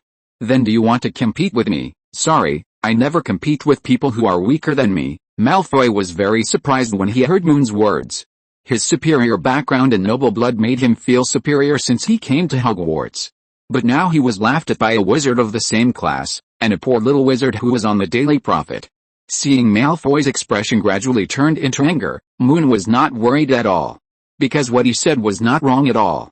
In terms of strength alone, the wizard bar above Malfoy's head is only 3/4 of the bar, while Moon's own is about to be full. As for duels, after experiencing the Night Owl and the Troll incident, Moon did not think that the first-year little wizard would be his opponent. Seeing that the 3 people on the opposite side had not reacted yet, Moon walked around them and went upstairs without interest. However, Malfoy did not intend to let Moon go, especially after being looked down upon by a poor guy. When Moon just passed Malfoy, he saw the other party took out his wand out of the corner of his eye. Moon didn't have time to think about it, he took out his wand and cast a petrification spell directly. After this period of training, Moon's petrification spell can already shoot 4 shots in one breath. So even if Malfoy took out his wand first, Moon's spell was still faster than his. But Malfoy was not without help. When Moon cast the spell, Snape appeared on the 2nd floor. Expelliarmus, a solemn and majestic, disarming spell, came out from Snape's wand, but it was too late. Malfoy was still fixed on the stairs. Goyle and Crabbe were also frightened by this scene. When they turned around and ran away, they accidentally knocked down Malfoy, who was motionless. Moon Scarlett, you will be expelled for attacking classmates in the corridor. Seeing that he couldn't stop Moon's spell, Snape was anxious and annoyed. That's not the case, Professor. It was Malfoy who took out the wand first. Before Moon could speak, Cedric came up from the stairs. Just when Malfoy intercepted Moon, he just walked out of the Hufflepuff common room and saw the whole process. Yes, I was just defending myself, Moon emphasized again. I witnessed everything you did with my own eyes. No need to quibble, Snape said as he walked down the stairs.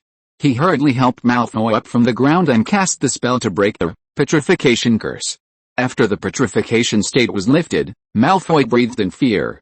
Professor, it was him, it was Moon who attacked me. Hearing Malfoy's explanation, Snape raised his head and looked at Moon fiercely. What else do you have to say, Professor Snape? I think there must be some misunderstanding. Sprout had also been called out from the greenhouse at this time. This was someone arranged by Cedric to find him. Professor, the facts are right in front of you, there is no misunderstanding. After discovering Sprout's arrival, Snape's tone was obviously less severe. There are many witnesses here, Professor Snape, and with something like this happening, I think it's best to ask Minerva to make a judgment. McGonagall's office was just inside the corridor on the second floor. She rushed over immediately after hearing the quarrel between the two professors. After figuring out the whole story, she asked everyone to come to her office. Mr. Malfoy, you were the first to point your wand at your classmates. You don't deny that, do you? McGonagall said as she looked at Malfoy standing aside. The blonde wizard became a little confused at this time. He first looked at Snape's livid face, and then nodded helplessly. Okay, then Mr. Scarlett, since you cast a spell in the corridor and hit your classmates, I will punish you with a month of detention, and Professor Snape will carry it out. After hearing what McGonagall said, Snape showed a sneer on his face. And since it was Draco Malfoy who started it first, I decided to deduct 50 points from Slytherin's house points. Snape's sneer was forced to stop. Malfoy was also stunned at this time. As the most direct judging method of the College Cup, the competition for college points every year is very fierce. So far this school year, the difference in the scores of the 4 colleges is not very large, and none of them has exceeded 100 points. And now, because of Malfoy alone, Slytherin has lost most of the bonus points for the first 3 months of school. Malfoy dared not imagine how he would face his classmates after returning. Looking at Moon, who was still a little unconvinced, Malfoy wanted to exchange punishment methods with him. Scarlett, from tomorrow on, you will be the one cleaning the potion classroom. You'd better not let me see any dirt. After saying that, Snape turned around and left, and Malfoy followed him timidly. Until Snape walked away, Professor McGonagall looked down at Moon with a smile. Mr. Scarlett, when Professor Snape asked you to clean the classroom just now, he didn't prohibit the use of spells, right? Hearing what McGonagall said, Moon immediately recalled Snape's original words. No, Professor Snape is just very strict that there can't be any dirt. That's good. McGonagall took out her wand and cast a spell on the long table in the office. Clean up. The tiny dust on the desk disappeared, and the ink on the quill also disappeared cleanly. How is it? Did you learn it? After casting the spell, McGonagall smiled and looked at Moon. It should be almost there. Moon had understood McGonagall's intention. After he finished speaking, he also took out his wand and pointed it at the ground. He recalled Professor McGonagall's method of casting the spell again in his mind. Starting from the opposite side of the wand, first draw parallel to the ground, then tilt upwards, until a closed circle is completed, and finally draw out again. Clean up. Seeing that the floor was instantly much cleaner, Professor McGonagall nodded with satisfaction. Very good, you can go back and practice more. Moon himself was also very satisfied. After mastering this spell, cleaning the potion classroom was not a punishment for him at all, but a way of practice. Minerva, you shouldn't have such a misconception about Moon. After Moon left, Sprout complained to Mag with an unchanging expression. Don't think so, Pomona. This child is not only very good at herbal plant magic, but also very good at spells and transfiguration. It will be available on Sunday, and will start to be updated with 10,000 words and 5 chapters. I ask for the first order from all the little wizards, and I also hope that everyone will supervise the author. Thank you. If you're listening to this novel on a channel other than Fanfic World, it means they downloaded and uploaded it without effort. We cordially invite you to visit our channel, Mundo Fanfic Novelis. There you'll find the original version of this story, and you can explore many other novels of various genres. We're waiting for you to immerse yourself in a world of incredible novels. Chapter 89, Fire Spell, Transformation Progress. Professor Sprout never thought that she had only helped a student she valued once, and then she found another colleague who wanted Moon to pursue other magical research paths. Moon himself was not clear about Professor McGonagall's evaluation of him. Although his performance in the recent Transfiguration class was very impressive, he could feel that Professor McGonagall looked at him differently from other students. After leaving Professor McGonagall's office, Moon went straight back to the common room. When he stepped through the portrait door, he knew what the rumor that Snape was afraid of the leg-locking curse was about. Ron was explaining the things in the spell practice room to everyone in the common room, especially about the reaction of the terracotta figurine that looked like Snape after being cursed. You didn't see it, Snape was really ugly when he cried, "Ron, you really hurt me." After Ron finished showing off, Moon repeated what had just happened. "You mean Malfoy was hit by the petrification curse, and fell on the stairs?" After listening to this, Ron and Harry only focused on the unlucky Malfoy. Since the beginning of the school year, they have been trying to embarrass Malfoy, but they didn't expect that they would be punished by Moon in the end. Moon's spell can make Snape cry. How could Malfoy stop it? Yes, I really want to see his expression now. Can you two stop doing that? Moon is in detention. Seeing that Ron and Harry were busy discussing the unlucky Malfoy, Hermione had no choice but to remind them. "Don't worry, Hermione, Ron and I will go clean up together." Yes, this is to celebrate our victory. After Harry and Ron agreed to help clean the potion classroom, the two little wizards left. They said they wanted to discuss how to fight back, especially to fight back against Malfoy. This was the first time they knew that Malfoy was defeated. The only regret was that they did not personally participate in this matter. In Ron's words, "You really should have given Malfoy a slug at that time." Watching the two boys leave, Hermione sat opposite. "I may not be able to help you clean up, because I have to keep count of these jars. It doesn't matter. I have learned. Clean up, and cleaning the potion classroom is not difficult for me." "Really? I told you a long time ago that you should learn more spells, but you insisted on practicing a few." Moon didn't know how to refute Hermione's statement. In his opinion, the high-intensity practice of leg-locking curse and petrification curse did help him get through the most difficult times. And now learning cleansing spell is just right. "Maybe you say I am a pragmatist." After Moon made a joke, he talked to Hermione about the current status of the latest fire spell jar. Now the number of jars has been reduced from the original 12 to 5. And all 5 are in Hermione's pocket. The temperature of number 3 is actually still a little high. "I think it can be adjusted again," Hermione said as she took out a jar with number 3 written on it from her pocket. The flame in the jar has now changed from the original fiery red to blue, but it is still burning. "I think it's perfect for astronomy class." During last night's astronomy class, a rare cold wind blew away all the dark clouds in the sky. Professor Sinister excitedly gave an hour-long lecture on Neptune in the astronomy tower. She said that Neptune had a rare retrograde phenomenon, which indicated that people would pay more attention to the changes in the details around them. Moon thought the professor was right because he clearly felt a change in body temperature during class. The cold west wind blew, forcing Moon and the others to huddle together.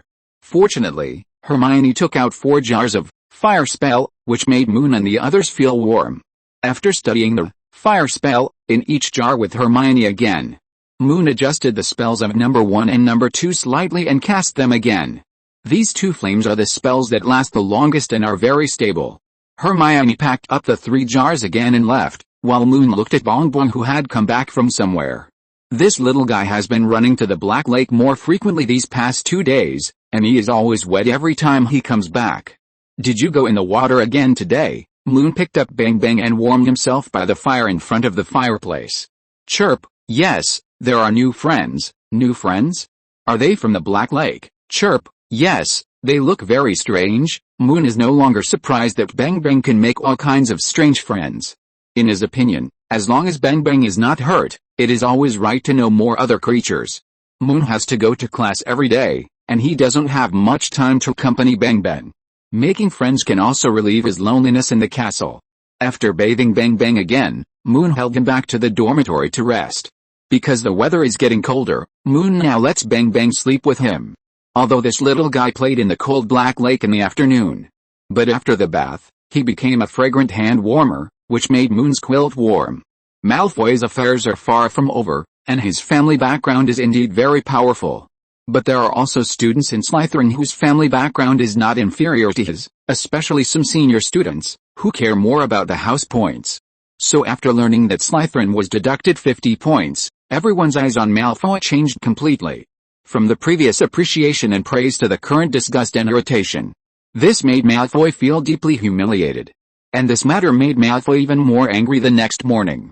When Ron was eating in the hall, he always talked to Harry about what happened yesterday. This made Malfoy, who was sitting not far away, look very ugly. "I heard that someone was hit by the petrification curse." "Yes, that's too tragic. I heard that he also fell on the stairs." "Yes, it really hurts." Later, He was deducted 50 points from the house. This dialogue was rehearsed by Ron and Harry last night. In order to fight back against Malfoy's tricking them into a midnight duel and informing on Filch, they rehearsed for a long time. Moon ate breakfast quietly beside him, as if he didn't hear anything. After listening to the performance of the two people opposite, Hermione's face was full of expressions. She had long experienced Ron's special eloquence, but now she really saw the power of language. Malfoy had a more colorful expression than Hermione. The seats of the first-year wizards were mostly in the back half of the 4 long tables. So the Slytherin wizards heard it very clearly. At this time, they all looked at Malfoy, who was holding the spoon but not eating. Wait, you will see. Seeing Malfoy leave the hall alone, Harry and Ron clapped their hands excitedly. As the son of a well-known rich man in the British wizarding world, coupled with his handsome face, Malfoy was talked about a lot in Hogwarts. Compared with these, most of the wizards were more curious about the relationship between Malfoy and Snape. Professor Snape was very protective of Malfoy, and it was far more protective than others. Because of this, not many people in the Slytherin lounge were willing to accuse Malfoy to his face. Malfoy responded to Harry and Ron's sarcastic ridicule in the first class after breakfast. Chapter 90 Learning Auxiliary Spells. There were 2 consecutive potion classes on Friday morning. Originally, Snape would only ask Harry questions in this class. But today, after questioning Harry, he pointed the finger at Ron. We just learned about bat spleens, Harry Potter, don't you remember this either? Is your mind full of mush? Porcupine quills caused an accident to a stupid little lion in this classroom. Weasley, don't tell me you have forgotten this too. Snape was very angry today, and even replaced all the herbal knowledge he originally asked with animal medicinal knowledge. After sending Harry and Ron to the back of the classroom to stand as punishment, Snape walked to Moon's side. Mr. Scarlett, I heard that you defeated the troll alone, so please tell me what can be used for medicine on the troll. With a precedent of Ron and Harry, all Gryffindor students now focused their attention on Moon. Snape consciously suppressed Gryffindor, so that these little lions unconsciously formed a common sense of honor. Troll hair is a very good stabilizer. When refining some potions that are easy to explode or have violent reactions, some processed troll hair can be added to make the potion relatively mild. In addition, troll toenails can be used to make a potion that enhances strength.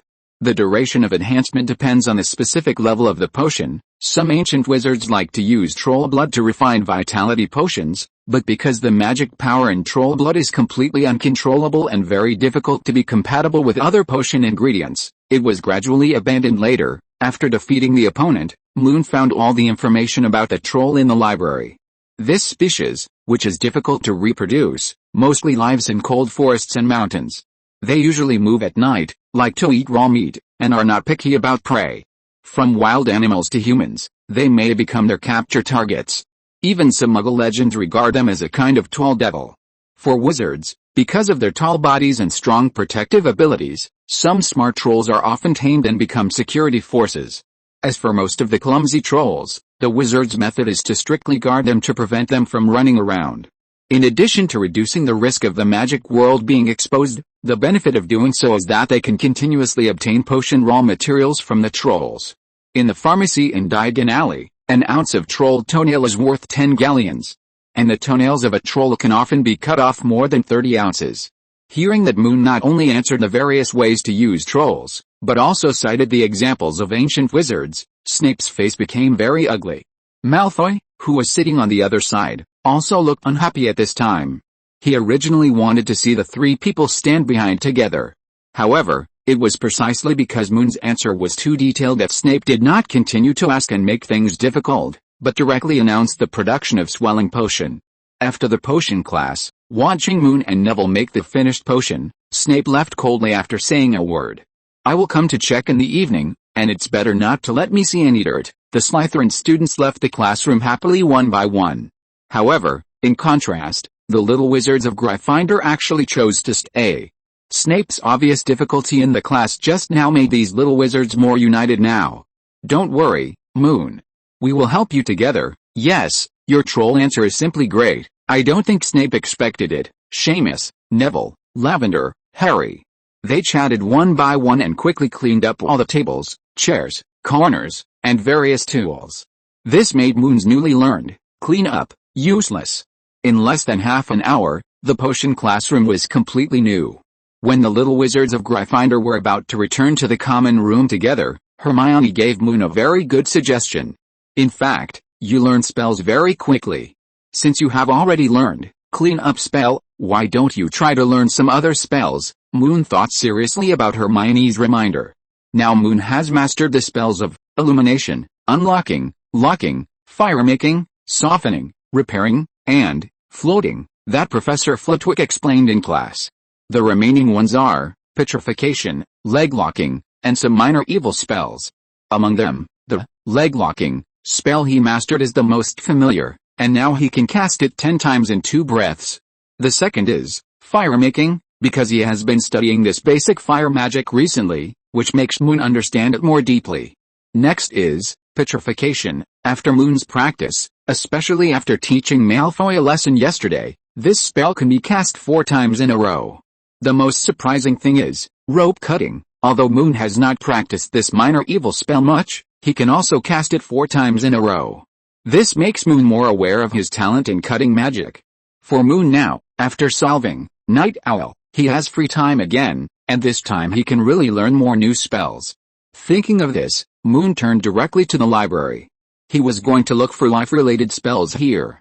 After Hermione's reminder, Moon found the books he wanted to read in the library. Life Magic Secrets. Know all about daily spells, your magic assistant, practical spells collection, assistive spells, convenient magic guide. In these 3 spell books, Moon finally sorted out the spells to be learned next. The first is the cleaning spell, which he only practiced once with Professor McGonagall. Now that he can consolidate the basics of spells, Moon naturally can't let it go easily. There are also box move, show me the way, waterproof and moisture-proof, clear water like a spring, and fresh lock. After returning to Xilin, Moon will start sailing on a ship immediately. These spells become very practical when sailing on the sea. In addition, there are copy spell, smooth as new, and stain dissipation. These spells can provide some convenience for Moon in life. There is also the last one, smooth fur, which Moon prepared for Bengbeng. This little guy must take a bath every time he returns from the Black Lake. But after taking a bath, Bengbeng's black hair would blow up, and no matter how you comb it, it can't be suppressed. With a spell, Bengbeng can restore to his most beautiful appearance in an instant. After recording all the spells that need to be learned next, Moon left the library with a notebook. Because there is still time, Moon decided to go to the spell practice room to test the power of the new spell. Although only a week has passed, the roommates have gradually given up practicing spells. So there are only 2 people and 2 pets in the spell practice room on the 2nd floor.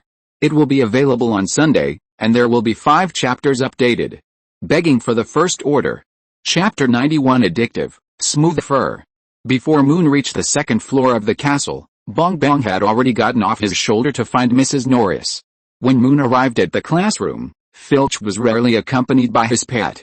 Seeing the castle administrator standing at the door uneasily with an embarrassed expression, Moon couldn't help but feel curious. "I'm very sorry." Before Moon spoke, Filch muttered in almost inaudible voice. "What?" Moon didn't hear the complete sentence. He just saw Filch lower his head at the end, and he asked subconsciously, "The face of that terracotta figurine. I can't change it." After saying this, Filch seemed to have exerted a lot of strength. Moon also heard a little kindness in it. "It doesn't matter, it's not difficult to clean up the potion classroom anyway," Moon said with a smile, and then walked directly into the classroom. Filch heard Moon say this, and he breathed a sigh of relief. "If you come across a very difficult place to clean while cleaning that classroom, you can tell me. I'm very good at this." Seeing Filch's very ugly proud smile, Moon nodded happily and agreed. "Okay, I'll ask for your help if I need it." After Moon finished speaking, he began to practice spells on the terracotta figurines. Seeing this, Filch returned to the door and continued to watch the 2 animals fighting and chatting with each other. For Moon, there is already a set of standardized procedures for practicing spells. As long as you learn the spells and the wand-waving gestures, then the rest is just repeated practice. Although Moon plans to learn more auxiliary spells, he cannot give up the leg-locking spell and petrification spell that can control people. Fortunately, these 2 spells are already very familiar. After an hour of intensive practice, Moon looked at the 3 auxiliary spells he was going to practice today: copying spell, waterproof and moisture-proof, clear water like a spring. These are the spells he prepared for the next sea voyage. After practicing each spell 30 times, he will switch to the next one to continue practicing. After mastering all 3 spells, Moon spent all the remaining time practicing Smooth Fur. This is a spell specially prepared for Bung, and he must not be careless at all. When Moon finished practicing and was about to leave, the 2 pets had just restarted a game of hide-and-seek for masters. Bung had already proved his ability in the Gryffindor common room. After all, the title of 6-time champion was not for nothing. And Mrs. Norris's experience in tracking young wizards in the castle for many years was unmatched by any pet. So Moon and Filch watched this evenly matched war from the side. The game began. Bung first swung in the hole in the corner of the wall, leaving his own scent, and then turned around and ran behind Filch. For Bung, although the old man smelled bad, this smell just covered up his own smell. And Mrs. Norris's most powerful way was to find traces through her nose. Sure enough, Filch's Maine Coon cat went to the hole in the corner of the wall for a long time. After finding no trace, he turned around in the classroom. But the classroom was very clean. There were only 2 people besides the terracotta figurines. After checking the terracotta figurines, Mrs. Norris locked onto Moon. But it was still disappointing. Boom finally ran out of Filch's hand. Chi, I won. Meow, but I also won twice. Chi. But I won more. Moon did not let the 2 little guys continue to argue. He took out his wand and tapped Boom first, and then tapped Mrs. Norris. The 2 little guys who had become macy because of playing became much cleaner in an instant.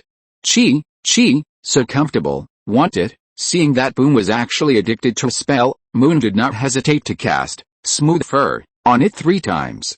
Although Mrs. Norris's relationship with Moon has become less unfamiliar in the past 2 weeks, it is not that close. However, Moon still found that the cat also had a look in his eyes that wanted to do it again. In order to ensure fairness, Moon also cast Smooth Fur on Mrs. Norris 3 times. Meow, comfortable, seeing the little castle administrator in front of him change from a messy look to a real noble lady, Moon also laughed happily. Filch was also very excited to see this scene.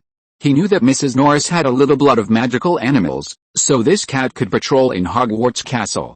But it was also because of this that Mrs. Norris's hair would often blow up, and no matter how Filch combed it, it would not go down. Now seeing Mrs. Norris who had completely changed, Filch was reluctant to touch her with his rough hands. And Mrs. Norris also noticed her master's little move to reach out, and she was very considerate and lay down at Filch's feet again. Hey, my dear, my shoes are too dirty. Looking at Mrs. Norris's intimate actions, Filch seemed a little at a loss. It's okay, Mr. Filch, I come here every day anyway, you can bring Mrs. Norris, it's just a matter of magic for me. Hearing what Moon said, Filch smiled ugly again. Alright, after leaving the spell practice classroom, Filch hugged Mrs. Norris again. Bung stood on Moon's shoulder and said goodbye to him, and immediately pestered Moon to cast a spell again. Looking at Bung who was washed by the Smooth Fur spell over and over again, Moon felt that this spell seemed a little wrong. Especially Bung is enjoying it now, which reminds Moon of those alcoholics and smokers. Those people will show the same expression as Bung after getting satisfaction. Is this spell very comfortable? Regarding Smooth Fur, Moon only learned the spell in gestures, and did not disassemble it, so he did not dare to try it on himself. Instead, on the way back to the lounge, Moon cast Smooth Fur on Bung 3 more times.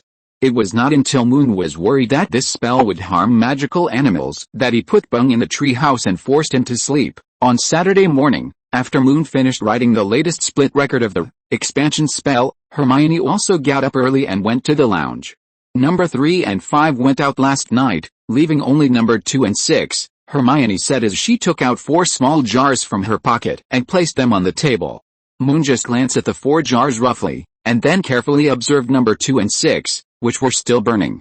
The blue flame of number 6 was also a little unstable, and it was estimated that it would be difficult to survive today. On the other hand, the flame of number 2 was very stable, and there was no sign of extinguishing. Hermione had noticed this a long time ago. When she was about to look through the spell record of number 2, Moon had already taken out his wand. According to the method of casting the fire spell of number 2 in his memory, after making minor adjustments, he immediately recast the spell on jars 3 and 5. Looking at the new flames that appeared, Hermione's hand froze in midair while she was looking through the records. Can't you just wait for me to confirm? Please subscribe. Chapter 92 Materials for Hand Warmers. After deciding to make the hand warmer, the little wizards in Gryffindor had their own division of labor. However, due to the frequent mistakes made by Harry and Ron, the main tasks now focused on Moon and Hermione. Especially Hermione, in addition to carrying the flames and the jam cans with her, she also had to carefully record the changes of each flame. This included the start time, duration, temperature changes, whether the flames exploded or became smaller of the fire spell. Hermione carefully recorded all these problems. Moon was responsible for summarizing the experience of the previous fire spell, after each fire spell went out, and then reignited the flame after modification. Among all the participants in the fire spell modification this time, only Moon could guarantee to accurately grasp the subtle changes of the spell during the casting process. Especially the changes in the stress of the spell, the angle and speed of waving the wand. These very precise things, even Hermione couldn't do it, so only Moon could do it.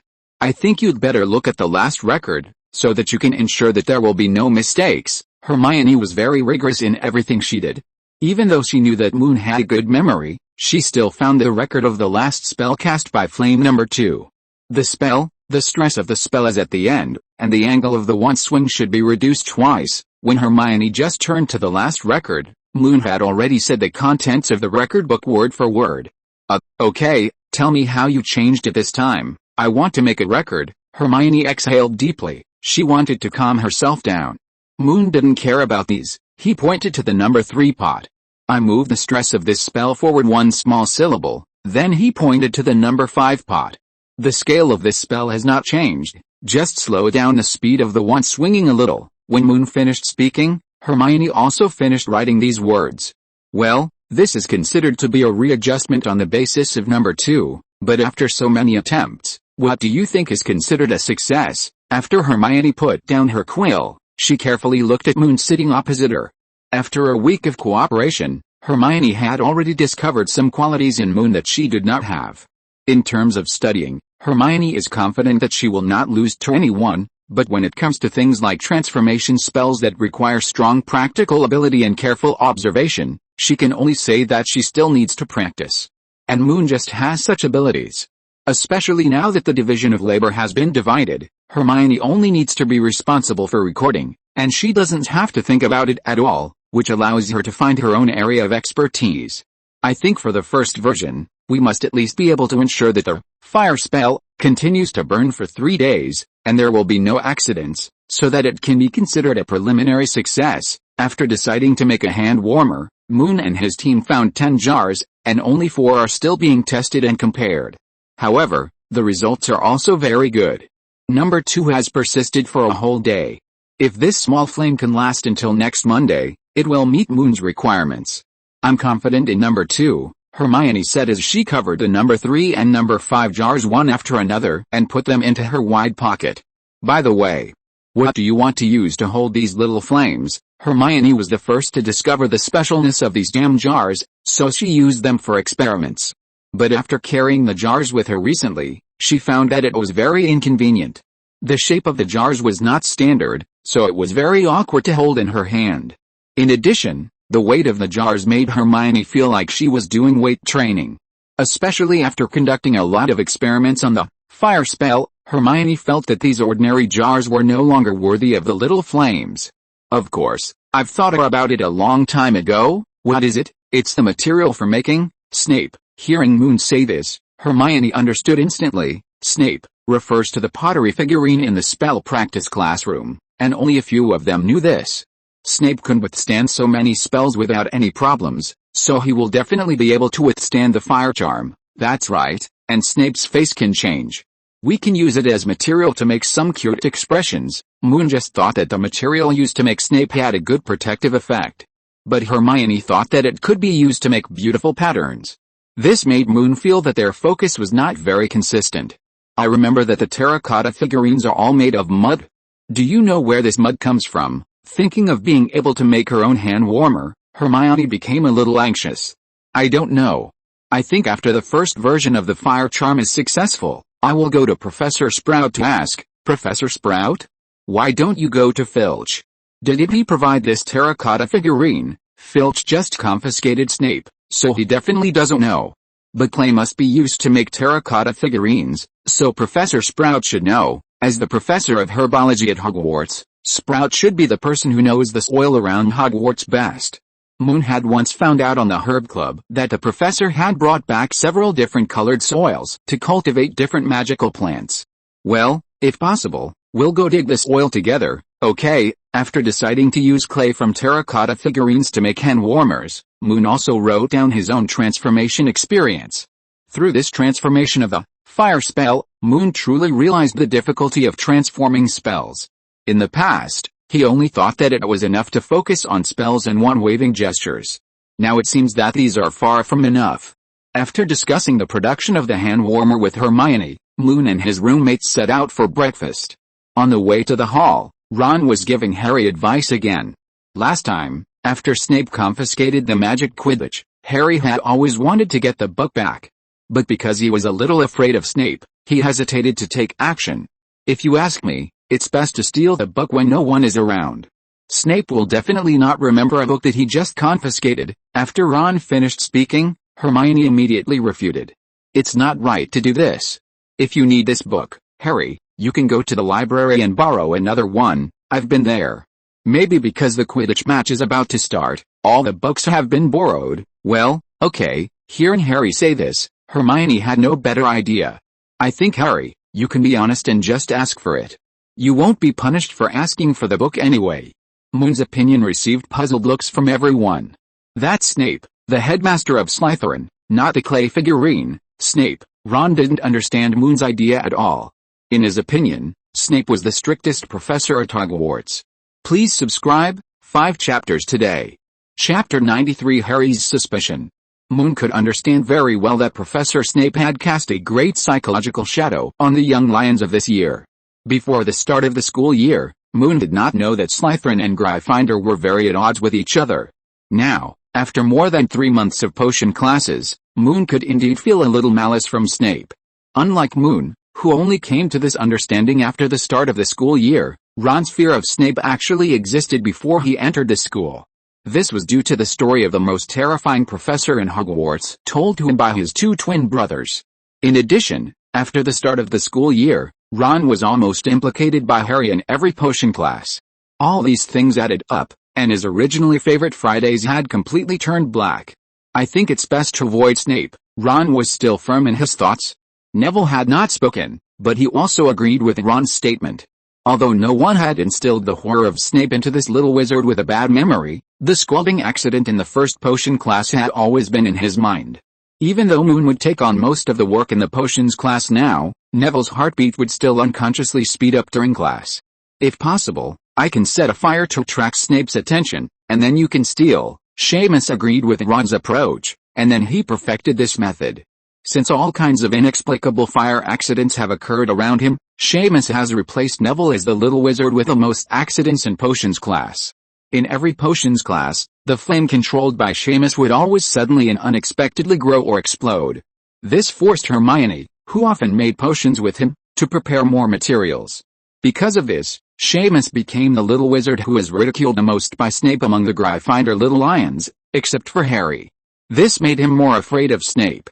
I think it's right to be honest, Hermione was not afraid of Snape. She had read all the first-grade potions textbooks. So as long as Snape's questions in class were not particularly beyond the syllabus, she could answer them. But, as you know, we don't have a good relationship with Slytherin, so isn't it a bit crazy to go directly to Snape? Hermione rigorously analyzed the real situation at the moment and explained her attitude.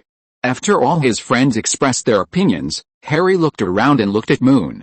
Although I know it's difficult, we have to give it a try. When the little lions were talking about how to get back magical Quidditch, Snape and Filch were also exchanging experiences in the office. As the 2 faculty members who like to catch little wizards in Hogwarts Castle the most, Filch and Snape actually have their own characteristics. As an experienced castle manager, Filch can catch little wizards because he is familiar with the castle far more than ordinary people. In this regard, he thinks that no one can compare to him. Filch even knows some secret castle tunnels that no one knows. In addition, with the help of Mrs. Norris, Filch can always find many little wizards wandering at night. Snape catches little wizards by his keen observation and extremely fast movements. Before the young wizards knew that danger had come, Snape had already appeared behind them and stretched out his claws to deduct points. Among them, the most deducted points were not only Harry, but also the seniors hiding in the bushes and corners. So on weekends, whenever they have time, these two faculty members will get together to share experiences. Of course, most of the time, Filch is more proactive. "Professor Snape, if you don't mind, I can help clean the potion classroom." "No, I have to punish that stupid little lion." Hearing Snape's refusal without hesitation, Filch could only nod helplessly. "Okay, but is your leg okay?" "Oh, who can resist the sneak attack of a three-headed dog?" Snape had just lifted up his trouser legs when he saw Harry through the crack in the door. "Harry Potter. What are you doing here?" Harry did not get back the magical Quidditch in the end, but he brought back an exciting news. "I'll bet my broom that Snape must have let the troll in." After returning to the common room, Harry told everyone what he saw and heard in Snape's office. On Halloween night, Snape must have wanted to steal what the three-headed dog was supposed to guard, so he let the troll into the school to cause chaos. Really? Was it the three-headed dog that bit Snape? Ron felt that what Harry said made a lot of sense. On the night they were tricked by Malfoy into a duel, they saw three big dogs guarding a trapdoor. And now that he knew the source of Snape's leg injury, Ron was still a little happy. "It's impossible. I know he's not a good person, but Snape is a professor at the school. How could he steal something that Dumbledore was guarding?" After hearing the boys' speculation, Hermione found a logical loophole in it. "Hermione, there are also bad professors, especially like Snape." Ron was very sure of Harry's guess. In his opinion, only Snape could do such a thing. "I don't think it's possible." Moon's words attracted everyone's attention again. As the person who had direct face-to-face contact with a troll on Halloween night, Moon's words were very important. That night, after the troll was defeated, Dumbledore finally asked Snape to deal with the troll, and when I returned to the hall, he went to the principal's office. Hearing Moon say this, Harry and Ron couldn't help but feel a little confused. Then what do you think? Could it be that Dumbledore knew that it was Snape who put the troll in, and then asked him to deal with it? Ron was still a little unwilling. He finally caught a little bit of Snape's fault. "It shouldn't be." When I left the principal's office, Snape's tone was very harsh. Moon carefully recalled the situation that night.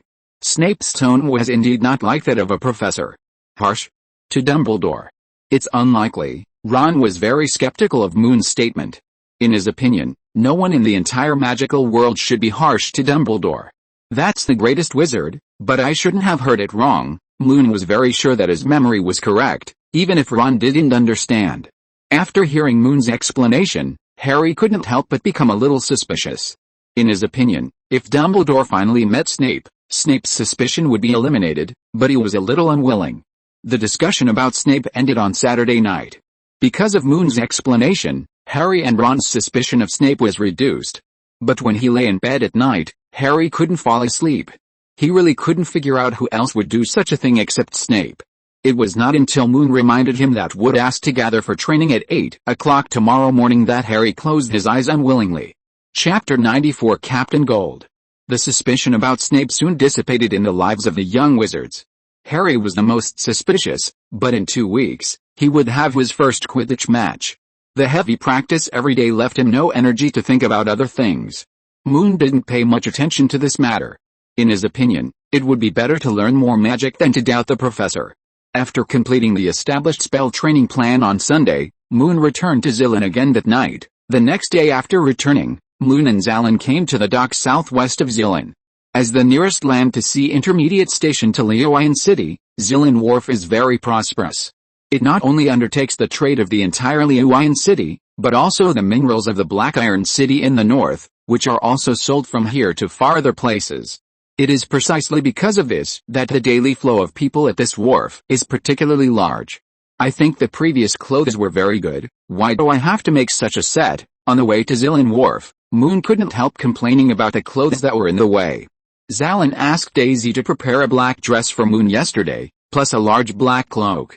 After getting up this morning, Moon was required to dress neatly. "We are here to discuss business this time. How can we not dress up, but won't it be exposed? Didn't you say that magicians should hide themselves?" Looking at Xelin's satisfied expression, Moon couldn't help but complain. How could it be? This is the standard dress for the upper class of the Federation to go out, but I think the original clothes are very good. At least they won't hinder me from casting spells. Moon's original clothes were all simple styles with drawstrings, which would not hinder him from taking out his wand and waving his wand. But now that he is wearing a dress, the tight armpits make him very uncomfortable to move, and the large cloak will also hinder his arms and wands. Magicians should be equipped with cloaks. Moon didn't know why the two worlds had the same habits. Although in the winter at Hogwarts, all students would also wear a cloak. But Moon still felt that this dress was useless. It was almost useless except that it could cover up the magic wand. You have actually practiced your fighting skills very well. As long as you can make sure that you can negotiate with gold today, then this dress will not be a loss. After dealing with Night Owl, Xilin rarely intervened in Moon's training. He thought that Moon only needed to continue to train according to the steps. Of course, Xilin thought that the most important thing was to experience a real war, so that Moon could make greater progress. And today, Moon was brought to the dock in the hope of winning another war. The 73 people in Veteran Alley will go to sea with Moon and Xilin. This matter is not only complicated to implement, but also very expensive. In the past, it cost 5 federal gold coins per person to go to the Vina Islands by boat from Xilin Wharf. Now that the war is coming, the price will only be higher. But Xilin is very confident that with Moon here this time, he will definitely get a reasonable price. After arriving at the dock, Moon saw dozens of 2-masted and 3-masted sailing ships queuing up to enter the port one after another. In addition to the passengers who were going to board the ship, there were also many dock workers who were carrying goods. Xilin led Moon to move forward. Gold, whom they were looking for, had returned to the port 3 days ago. During this time, they had been buying goods. Why do you think these ocean-going ships need to find magicians? After following Xilin further and further on the dock, Moon couldn't help but become curious. Of course, it is to deal with the possible dangers at sea, to identify the direction, to find doctors and medicines, and to find magicians is the best choice when there are no doctors. But I can't treat illnesses, and I can't make magic potions now. Of course I know this, but in addition to these, there will be pirates and even sirens at sea. For these ocean-going ships, if there is a magician, everything will be solved well. Sirens? Is there really such a thing? Moon automatically ignored the news about pirates. In his opinion, sirens are magical creatures, which is very helpful for him to understand the world. I don't know, anyway, I just heard about it from others. Gold is a very powerful captain at Xilin Wharf. He has 3 schooners under his command, the Thorn, the Seagull, and the Goddess. Because the cargo volume is very large each time, Gold has to sail the ship to the deeper sea every time to find more people to sell the goods. It is also because of this that his ship has become the busiest place for dock workers. After following Xilin through a wooden plank that only allows one person to board the deck, Moon stared at the big ship in front of him seriously. The space on the deck is very wide, and it can accommodate about 500 people. There is a wooden house built on the front and back of the deck. Next to the wooden house on the back side is the staircase leading to the cabin below. Watching the dock workers constantly carrying the goods down, Moon knew that the space below must be very large. When Moon and Xilin boarded the ship, Gold was standing on a high place to inspect the handling of the goods. After seeing Xilin coming up, he immediately came to the deck from the captain's room on the 2nd floor. Gold wore a black tricorn hat with an unknown colorful bird feather decorated on the corner of the hat. When the captain saw Xilin, they first touched shoulders heavily before they started to communicate. I've been waiting for you to come. I hope you won't break your promise. Gold's skin was very dark, and he showed his white teeth when he spoke to Xilin. How could that be? And I have brought the person you want to see today. Hearing Xilin say this, Gold first looked at Moon curiously, and then came to Moon after getting Xalin's nod. If I'm not mistaken, you are the magician. Seeing Gold bow his head in salute, Moon just stood there and nodded. This was the way he and Xilin agreed. No matter what the other party asked, he must remain restrained. Mr. Magician, you are very welcome to the Thorn. If you want to go to the Venus Island yourself, we will not charge any fees. Gold looked at Xilin after he finished speaking, and then continued. Oh, your guardian will not be charged. That's not enough, Gold. We agreed that you should reserve at least 80 places for us. Hearing that Gold actually went back on his word, Xalin's face instantly turned ugly. However, Gold did not directly refuse, but instead told his own difficulties. I'm very sorry, I don't know why there are so many people going out to sea this time. We really don't have enough places." Gold's tone was very humble, but his attitude was extremely resolute. Xilin did not continue to bargain with the other party, but turned to look at Moon. "Your Excellency the Honorable Magician, they think you are too young and don't have much magical power. If you don't mind, please show your skills a little." Listening to Xilin's slightly teasing voice, Moon tried to keep a serious expression. On the way here, Xilin said that it was very likely that he would have to show some magic, otherwise it would be difficult to negotiate.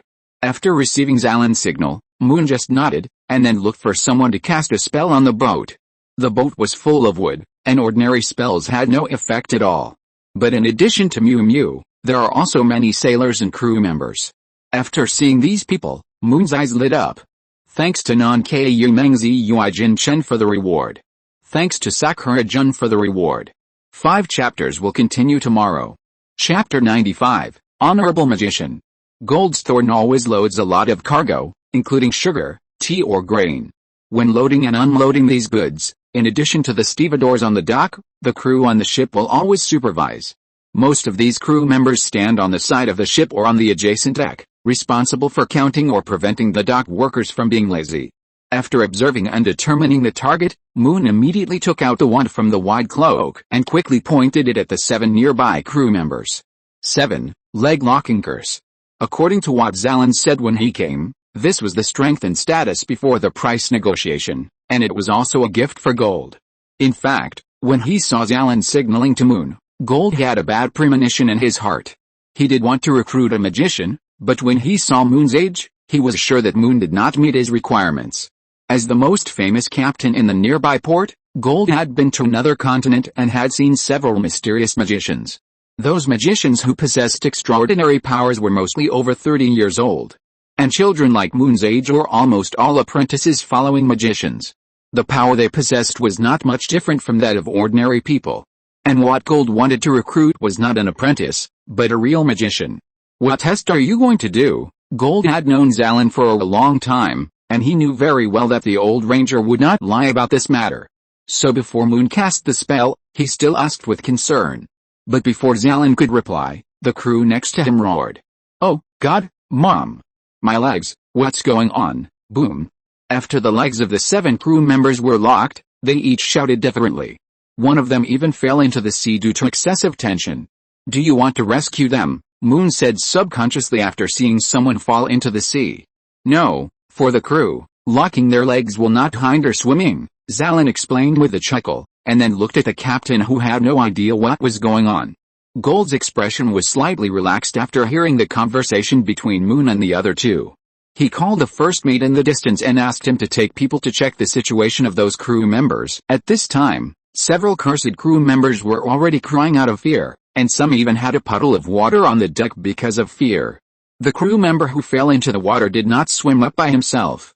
The sudden change in his legs made the crew member forget that he could swim, causing him to choke on several mouthfuls of water. "Dear magician, please forgive my rudeness just now. Gold Roger sincerely welcomes you to visit the Thorn, Seagull, and Goddess." After seeing Moon's true strength, Gold smiled, then took off the black tricorn hat from his head and put it on his chest, respectfully bowed 90 degrees to Moon. "Don't be so polite." Seeing the other party suddenly so serious, Moon subconsciously replied. "You can actually have someone bring them all up now, and I will help them remove the curse." "Okay," Gold agreed quickly, and soon he asked the first mate to bring 7 cursed crew members to Moon. "Captain, my legs are broken, and this must be a punishment from God." "No, it must be the work of the sea monster." The crew members who experienced the curse for the first time were so scared that their faces turned pale, and they cried.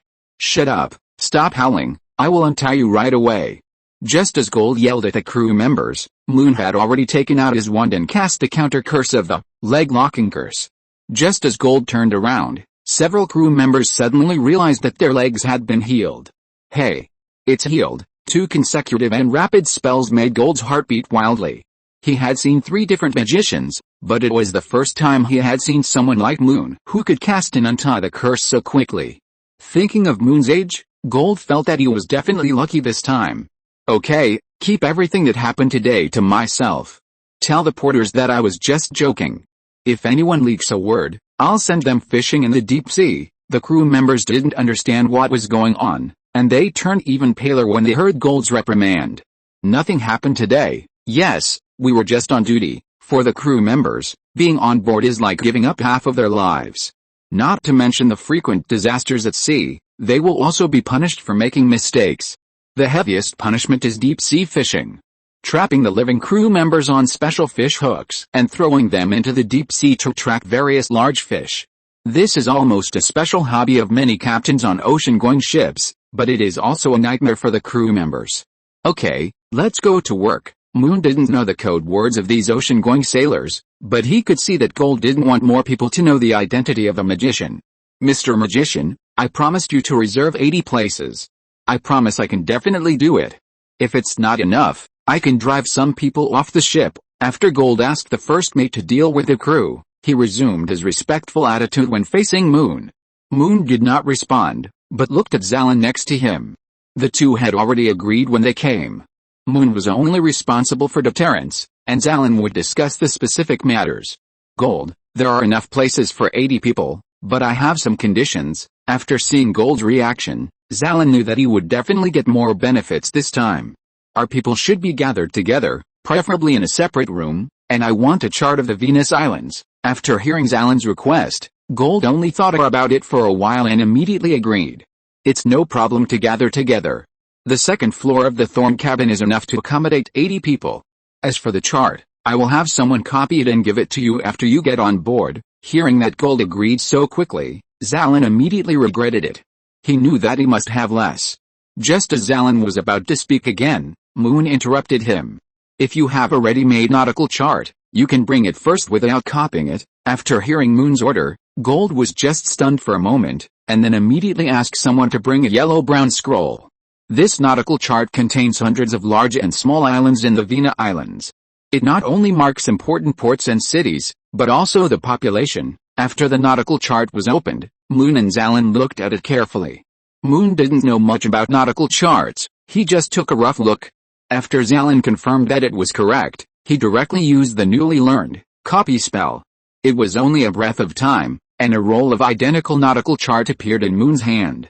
"This is your original nautical chart, please keep it, this is ours." After handing the two nautical charts to Gold and Xilin respectively, Moon stood aside again. Here, Mr. Magician, if you don't mind, we can provide you with an exclusive room, thanks to Non-Kau Mengzi Yuijin Chen for the reward. Thanks to Sakura Jun for the reward. 5 chapters will continue tomorrow. If you're listening to this novel on a channel other than Fanfic World, it means they downloaded and uploaded it without effort. We cordially invite you to visit our channel, Mundo Fanfic Novelis. There you'll find the original version of this story and you can explore many other novels of various genres. We're waiting for you to immerse yourself in a world of incredible novels. Chapter 96 Gold's Secret. After Moon showed his strength twice, Gold offered Alan a condition that he could not refuse. In addition to ensuring that Moon had a separate room to rest, Gold also promised to vacate the dormitory of the senior crew on the first floor of the Thorn cabin for the families of the veterans in the alley. The captain even promised to provide free meals for 80 people during the voyage. Under such conditions that far exceeded expectations, Xilin readily agreed with Gold to set off in 2 days.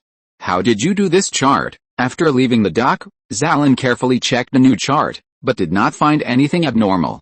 "This is a spell I learned recently." Hearing Moon say this, Xilin became more curious. He already knew that Moon learned magic in the 3 minutes he disappeared, but can so many things be done in 3 minutes? After this idea came up, Xilin became extremely curious about how Moon learned magic. Especially Moon's ability to create a new chart made Xilin both incomprehensible and surprised.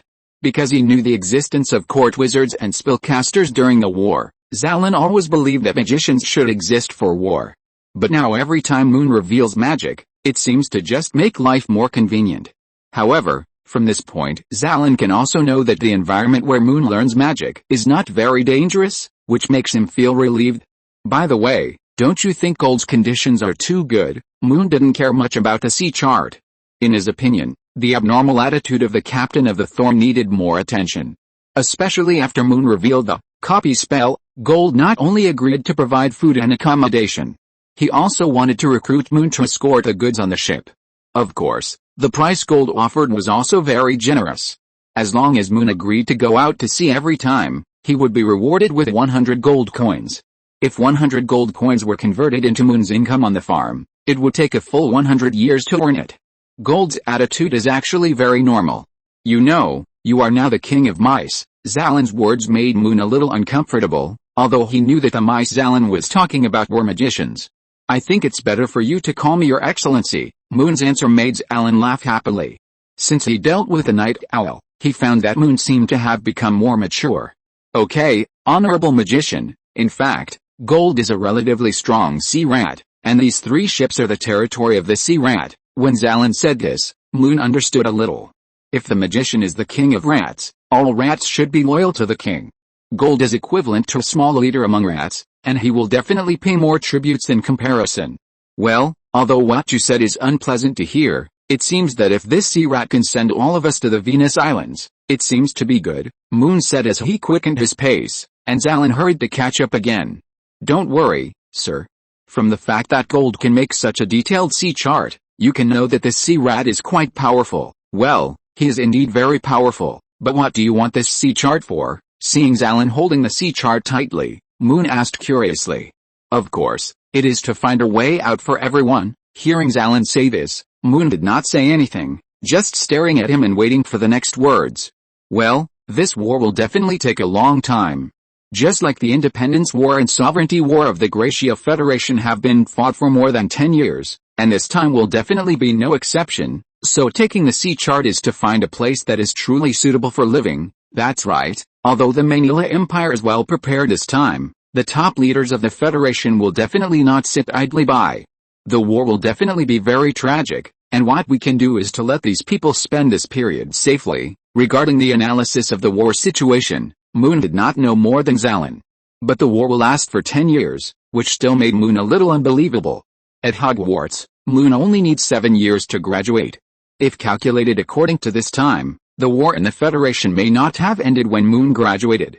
Fortunately, Gold agreed to provide food and lodging after seeing your magic, so we can leave more food for Neil and the others. Xilin had explained the military system of the Gracia Federation to Moon. The regular army of the Federation provides food and lodging, but the temporarily recruited militia must provide their own food, weapons, and equipment before joining the regular army. For the veterans in the alley, they have weapons and equipment, but food is now very difficult to get. Although Neil got the news and started to store food a long time ago, because everyone has limited funds, the food they bought can't last more than half a year. Now the weather is getting colder and the price of food is ridiculously high. So this time Gold's promise to provide food and lodging really helped a lot. When Moon and Xilin returned to the Veterans Alley, there was also a discussion about them on the Thorn. As the first mate of the Thorn, Karen Ruiz can be regarded as Gold's most capable assistant. Because of this, Karen can be in charge of the largest of the 3 ships, the Thorn. Captain, did we pay that brat too much? In Karen's opinion, they should have been able to earn more this time. Because of the war, many people bought their tickets and wanted to leave. The first floor of the cabin was already sold for 50 gold coins. And now such an expensive seat is being provided to 80 unrelated people for free, plus free food. That means they will earn almost 5,000 gold coins less this trip. Brat? Karen, when did you become so arrogant? Don't you see that this is a powerful magician? When Moon cast a spell on the ship, only Xilin and Gold stood by. Karen, the first mate, only came to the deck after the crew fell into the water, so he didn't see clearly what was going on. I know he is a magician, but the price is too high. Don't say it. You only saw the crew being cursed, but you didn't notice that the magician immediately made 7 people lose their fighting ability in just a moment. In a moment? No way, humph. Do you think my eyes can be wrong? No, how could I doubt you? Seeing that Gold's expression became stern, Karen seemed a little flustered. He had followed Gold for 15 years and knew very well that his captain relied on these eyes to lead the fleet out of danger again and again. Although this magician is young, I guess there must be a powerful great magician or mage behind him. Hearing Gold say this, Karen's eyes widened a lot. Great magician, mage. These words are just names and legends. Captain, if this magician is really so powerful, can he help us solve those sea monsters? We can also. Hearing Karen mention the secret of the fleet again, Gold's expression instantly turned cold. Don't mention this matter casually. Let everyone keep their mouths shut and not leak any information to the outside world. Oh, okay. Also, I don't want the person who just fell into the water and said it was a mermaid to see the sun tomorrow. Chapter 97 Fire Dragon Attacks the City. After returning to the veteran alley from the port, Moon was praised by everyone again. Especially after learning that this trip to the Vina Islands would not cost a penny and they could enjoy free food. These veterans and their families all showed relieved expressions. Everyone in the alley knew that the days ahead would be very difficult. The veterans needed to deal with the dangers of war, and those who went to the Vina Islands had to find a way to start their lives again. Although there is no war in the Vina Islands now, it is not easy for people in the alley to find a new source of income in the short term. So if you can save some now, you will be more prepared to deal with various emergencies in the future. After coming out of the crowded crowd, Moon came to Neil's house. Neil, who had received the order to set off, directly gave Moon a small bag of silver coins. Although I don't know what the caster needs, you will always need to buy things. Moon took the purse and waited a little. There were about 100 silver coins in it. This is equivalent to Moon's salary on the farm for 10 years. Uncle, why do you think it's too little? This is my savings that I have hidden for 3 years. Hearing Neil's slightly reluctant tone, Moon laughed out loud. Ever since he knew the conditions that Gold had given him to accompany the ship, Moon knew that he would not be short of money for the next period of time. However, after hearing that the origin of these 100 silver coins was so difficult, Moon still accepted them silently.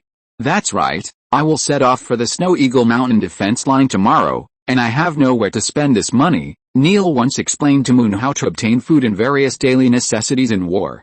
In peacetime, you have to buy them with money, and in war, you have to rob them. This is the war survival experience that Neil summed up. Okay, I will make good use of this money. That's right, there is no need for men of the Scarlett family to be so shy. If you settle down, remember to write to me. I will. It is actually very difficult to send messages during the war, but the top federal officials will still try their best to maintain this means of gathering and maintaining people's hearts. So even in the most intense period of the war, the message between soldiers and their families will not be easily cut off. Of course, it is precisely because of this that this method of sending messages is not easy to succeed. In the transfer order that Neil received, there is an address that can be used as a temporary message, the 5th Battalion of the 1st Infantry Regiment under the Snow Eagle Mountain Defense Line. There were originally 33 veterans in the alley, and this time 28 will report to this location. Just when every household in the alley was preparing for a long journey. Northwest of Xilin, Liuyan City, 500 miles away, has already started a magic siege. Although Liuyan City is not on the first chain of the Snow Eagle Mountain Defense Line, but as the first city to break out of the Snow Eagle Mountain Defense Line, it started preparing for war half a year ago. All-night activities in the city are prohibited, and the guards at the city gates are doubled. All soldiers' vacations have been cancelled. In order to prevent mistakes, 3 shifts of soldiers are arranged to patrol cross-sections every day. It is precisely because of this strict prevention that emergencies inside and outside the city can always be discovered quickly. Before dawn, when the soldiers were preparing to change shifts, a warning bell suddenly sounded from the bunker on the city wall.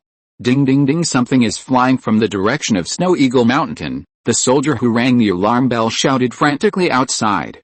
In the dark night, anything in the distance that does not exceed the height of the mountain will be covered by the shadow of the mountain.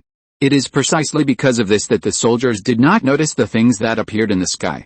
But until the enemy got closer and closer, and the height gradually exceeded the shadow of the mountain, the soldiers were sure that it was an enemy attack. The loud bell sounded alerted everyone. The officer on duty at the city gate tonight was Lieutenant Colonel Owen. After receiving the news from the soldiers, he immediately issued an order. Ring all the alarm bells in the city and tell everyone to hide immediately. All soldiers leave the city wall immediately. Also, call Major Mikhail and others immediately. As the highest officer in charge of guarding tonight, Lieutenant Colonel Owen made the most sensible judgment at the first time. He had participated in the Federation Sovereignty War and knew very well that the guy approaching rapidly was the fire dragon of the Manila Empire. Shortly after the order was issued, a huge black shadow carrying a strong wind had already arrived above Flowing Cloud City. The huge wings of the fire dragon whistled past with a strong wind, and instantly knocked down the highest bunker stone building on the city wall. The crowd in the city who had heard the alarm and were about to hide were frightened by this scene and ran away in panic. There's only one of this big guy. How could it come to Flowing Cloud City? Mikhail Ritchie was the highest-ranking person among the 3 spellcasters in Flowing Cloud City. He had heard the roar of the fire dragon before he received the order. No, I don't know. Could it be that Black Earth City has been breached? Black Earth City is a link in the Snow Eagle Mountain defense line, and its location is just between Flowing Cloud City and Manila Empire. Captain Augustine, don't talk nonsense. If the Snow Eagle Mountain defense line is breached, the first to come will definitely not be the fire dragon. Augustine is a spellcaster who graduated after the end of the Federation Sovereignty War. Because he had never seen the true appearance of a fire dragon, he was frightened by the giant creature that just flew over the sky. Do you remember the shield defense we taught in the academy? Yes.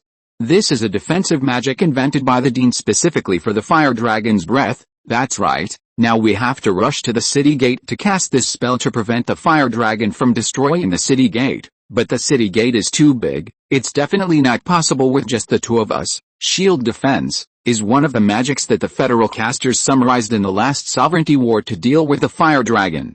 This magic was originally in the hands of the federal casters, and only 3 senior officials could master it. Later, after being studied and improved by Major General Layton, it became a joint defensive magic that can be cast by multiple people. It is precisely because of this magic that at least 3 casters are equipped in the 12 major cities of the Federation. Captain Duke is at Major General Mikhail Liz's place. There are only 2 of us here now. You should know that the city gate is heavy. Once it is destroyed by the fire dragon, we can't build a new one in a short time, Mikhail said, and rushed out of the sturdy underground fortress. Augustine saw the scene and could only follow helplessly. Siege warfare has always been the most brutal and most common form of warfare between the Federation and the Manila Empire. In such a war, the city gate has always been the keynote of attack and defense for both sides. The gates of Liuyan City are made of oak that is more than 100 years old, and then wrapped with a layer of hard and thick iron sheet on the outside. To make such a gate, not to mention that the materials are difficult to obtain, the construction period alone may take more than a year. Although the situation on the front line is uncertain now, the city gates, especially the city gates facing the Snow Eagle Mountain line, must be in good condition. When the caster ran towards the city gate, the fire dragon turned a corner in the sky and immediately aimed at the north gate of Liuyan City. Thanks to Book Frenzies for the reward. 5 chapters will continue tomorrow. Chapter 98 Dragon Master. When the fire dragon hovered in the sky, as long as it opened its bloody mouth, a raging flame would spew out. The flames landed on the ground, and a half-meter deep black gully would instantly appear. On the main road leading to the north gate, the fierce flames of the fire dragon knocked the 2 spellcasters, Mikhail and Augustine, into the shops on both sides of the street. When did the fire dragon's aim become so good? After being knocked into a grocery store, Mikhail fanned the thick dust in front of him. During Mikhail's war career and college training, no one told him that the fire dragon could accurately aim at the 2 spellcasters on the ground. Major, there seems to be a person on the back of the fire dragon. Because the shop opposite had long been emptied, Augustine ran out immediately after being knocked in without any obstacles. Then he saw that there was a person in a red robe on the back of the fire dragon. Someone? No way. Hearing Augustine's words, a very old memory suddenly flashed in Mikhail's mind. But he was not sure. In order to ensure that the contents sealed in the archives of the Spellcaster Academy were true, he quickly ran out of the house. But after he came out, the fire dragon rose again, and he could only vaguely see a blurry figure on it. No wonder they dared to attack Liuyan City late at night. It turned out that the inheritance of the Dragon Master was completed by them. Dragon Master, Augustine had never heard of this, and the dusty archive would not be open to spellcasters with a rank of captain. Yes, this is the most special branch of the court mages of the Manila Empire. Because the requirements for the heirs are very strict, there has been no suitable candidate. During the last Sovereignty War, the fire dragons fought alone without human control.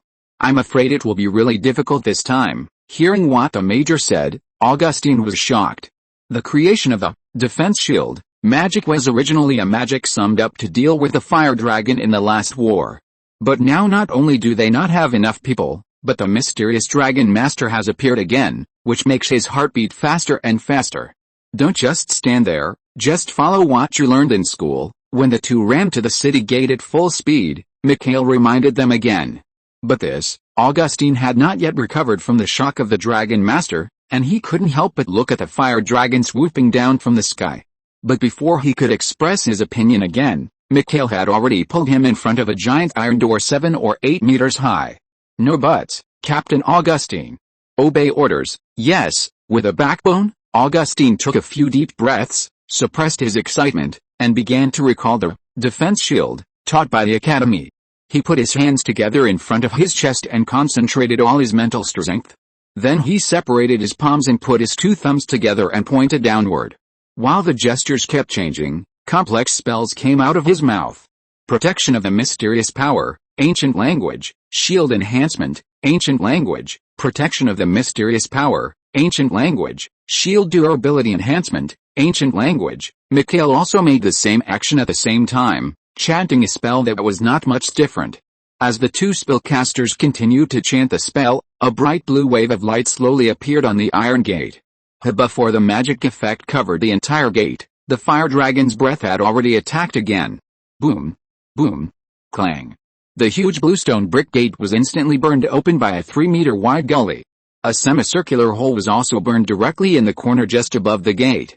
Don't struggle, and, Imperial language, the fire dragon roared past again, and when it passed just above the gate, a slightly childish and crisp voice came from the fire dragon's back.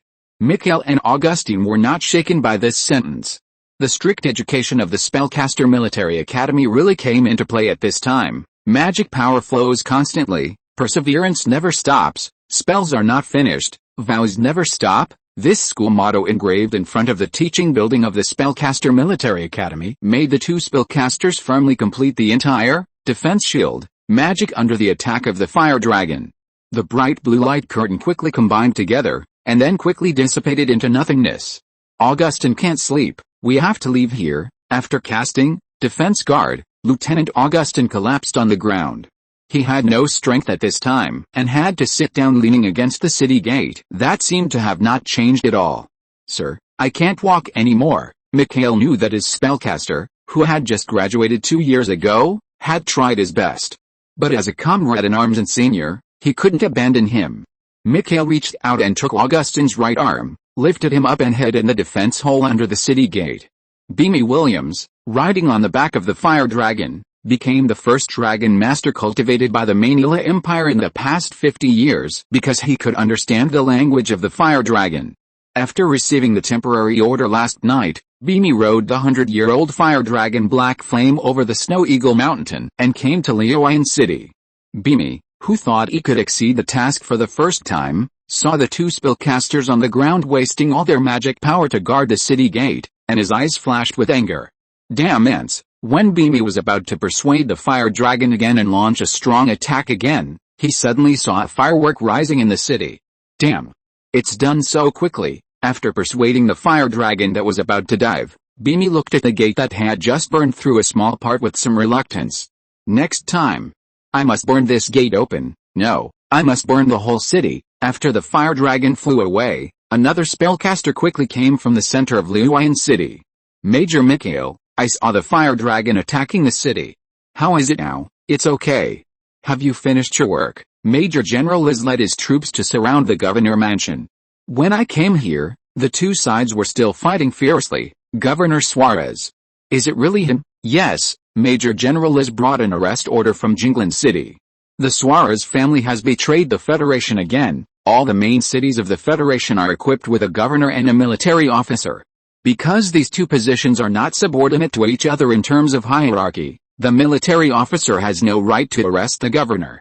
But now that Xilin City has received an arrest order, it can only be an order issued by the 5-member Supreme Council of the Federation.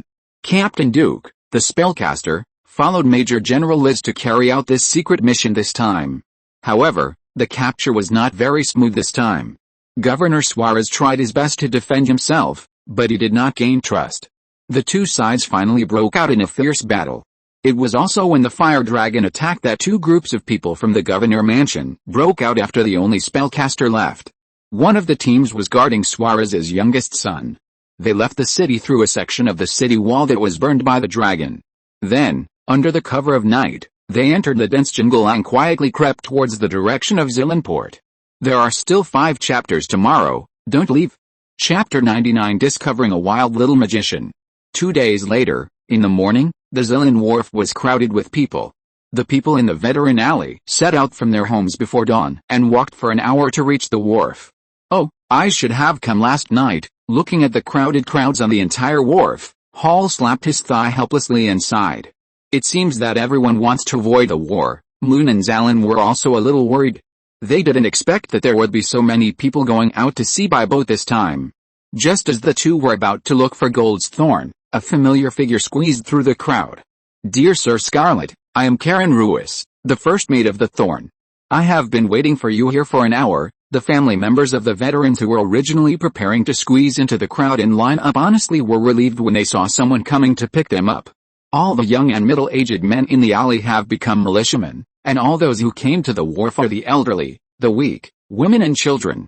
And now the wharf is so chaotic, which makes the family members of the veterans have to distract themselves from taking care of their children and keeping an eye on the luggage around them. But now that they saw that the first mate of the ship was coming to pick them up, they all felt relieved. We met that day. You are the one who is responsible for rescuing the crew. After seeing someone coming to pick them up, Moon still recognized the person in front of him with some concern. Yes, I didn't expect that you still remembered me, sir. Of course, I have a good memory.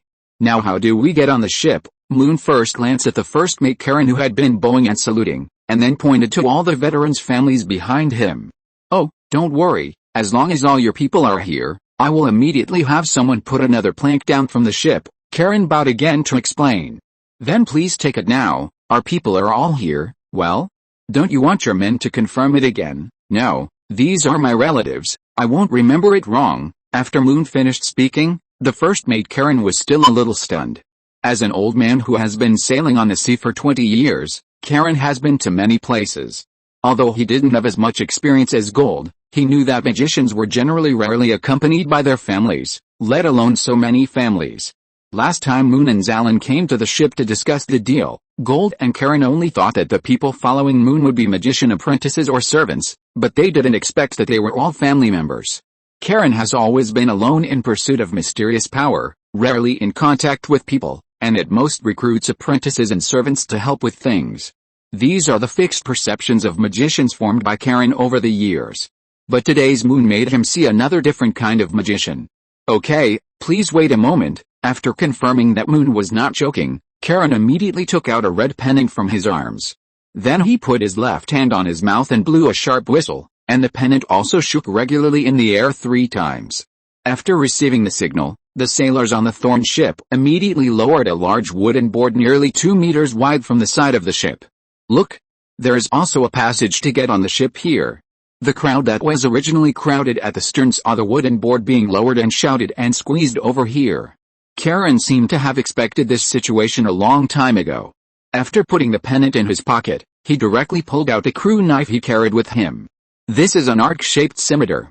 Although it is not as sharp as Brad's, there are many dark red bloodstains on the handle, which shows that this knife must have tasted a lot of blood.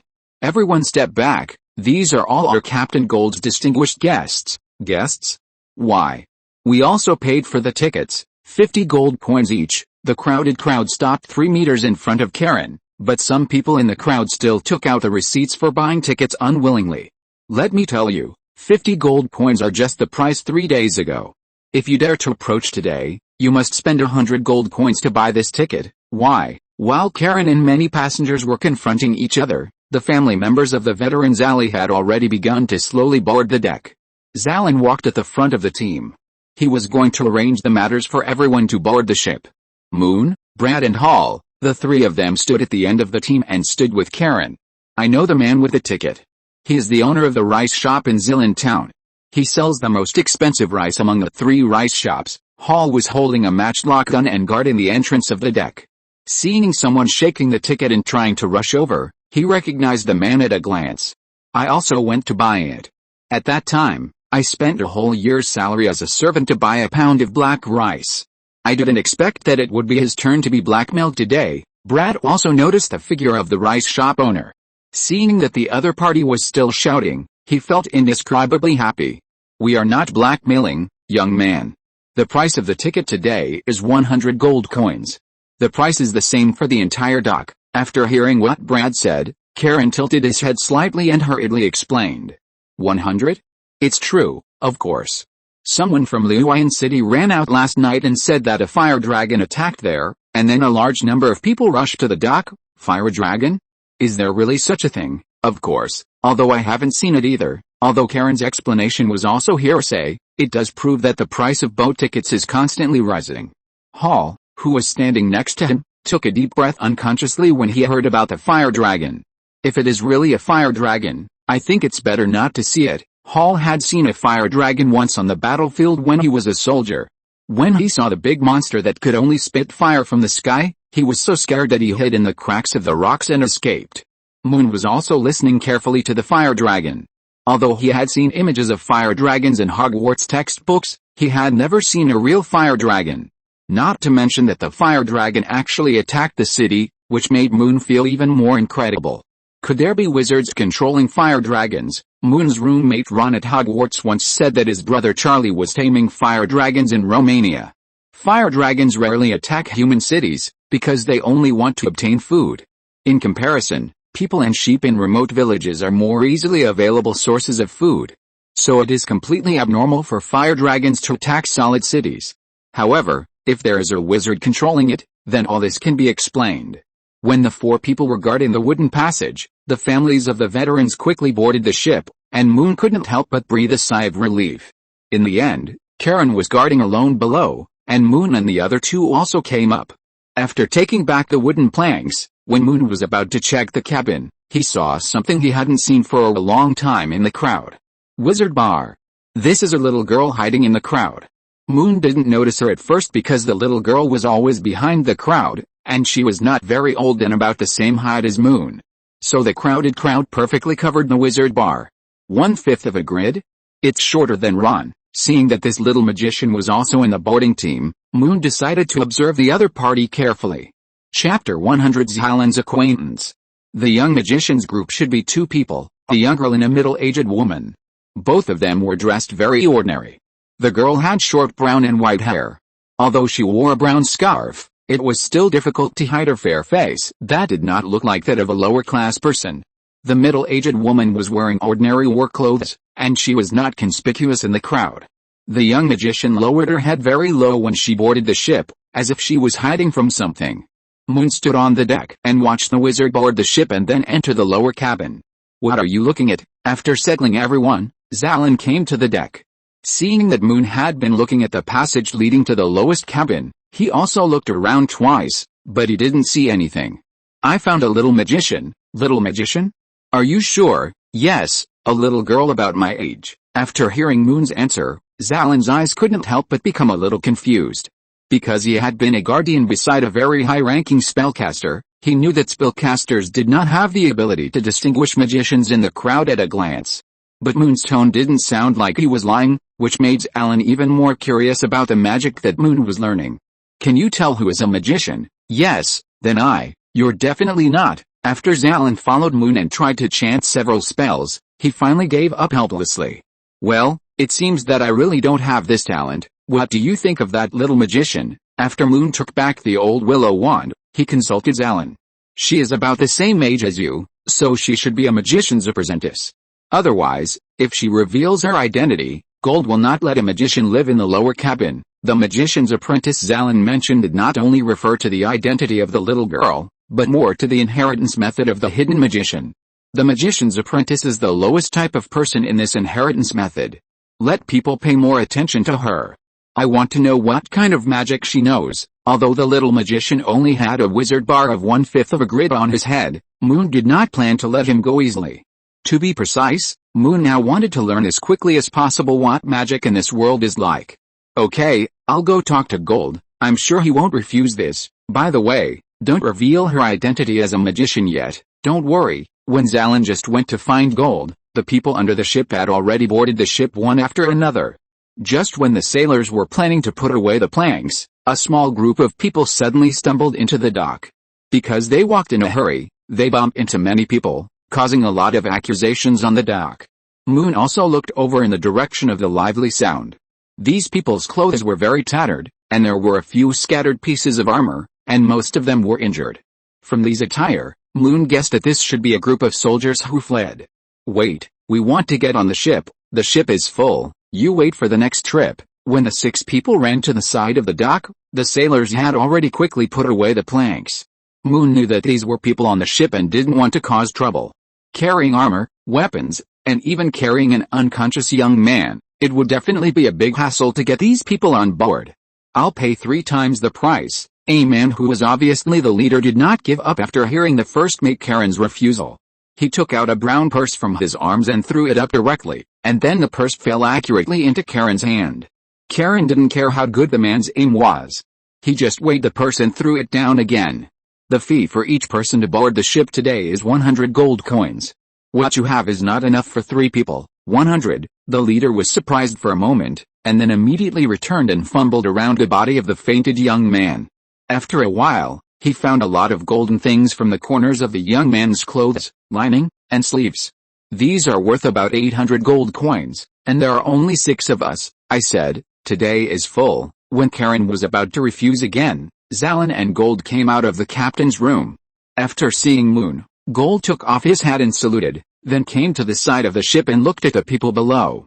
"None of you 6 people can carry long weapons on board, and you must be divided into 3 groups of 2 to board 3 ships. After receiving the answer, the leader turned back to discuss with the others, and then he took the injured young man aboard the Thorn. The other 4 also threw their long swords into the sea and ran to the 2 large ships behind. The leader should be a soldier I trained before. When Gold ordered people to put the plank down again, Xilin walked to Moon and said. No wonder Gold agreed to let him get on board. In fact, he should thank you for being able to get on board. Otherwise, although I can still fight, Gold's skills are not bad, and he won't listen to me. Moon did not refute Xilin. In his opinion, Gold was indeed very respectful to him, which made him sometimes feel that the other party seemed to want to get something from him. Well, since you know him, do you want him to live on the 2nd floor? No, I don't have much friendship with him. I only met him once in Liuyan City after leaving the army. I just didn't expect why he would appear here. Hearing Xilin say this, Moon also gave up the idea. However, while the 2 were talking, the leader who had already boarded the ship put forward conditions again. Can you give me a room? I have a wounded person here. I told you a long time ago that it is full. Only the lower cabin can squeeze people. If you don't want to live, you can also get off the ship. Seeing the captain's stern refusal, Lance Davidic could only helplessly carry the wounded to the lower cabin. After leaving Liuyan City, Lance led a small team of guards into the jungle. With years of war experience, he got rid of the pursuers again and again, and it took 2 days to arrive at Xilin Wharf. Lance knew that Governor Suarez was slandered, but no one believed what he said. Now the only thing he can do is to preserve the bloodline of the Suarez family. After seeing the wounded soldier enter the cabin, Moon no longer paid attention to him. For Moon now, the little magician is the focus of attention at the moment. I feel like the little magician seems to be hiding from something. Hide. Hearing Moon's statement, Xilin responded subconsciously. Of course he has to hide. The best way for a young magician with low magic power is to hide. Moon had actually thought about Xilin's explanation, and he also knew the lifestyle of some low-level magicians. But the little girl gave Moon the feeling that she was hiding from someone. But Moon has no evidence now, so he can only observe for the time being. When the sun rose from the sea, Gold's 3 large ships also put away the anchors and began to sail towards the Vina Islands. Before the Thorn disappeared on the sea, the Liuyan City guards who were tracking Lance and his party also arrived at the Xilin Wharf. After discovering that the 6 people were completely out of control, Major Mikhail, who led the team, could only announce a temporary return. End of this chapter. Thank you very much for reaching the end. Don't forget to like. Looking for more exclusive content and immediate access? Subscribe to our Patreon. Remember, every like, subscription, or donation encourages us to continue. Thanks to everyone. See you in the next video.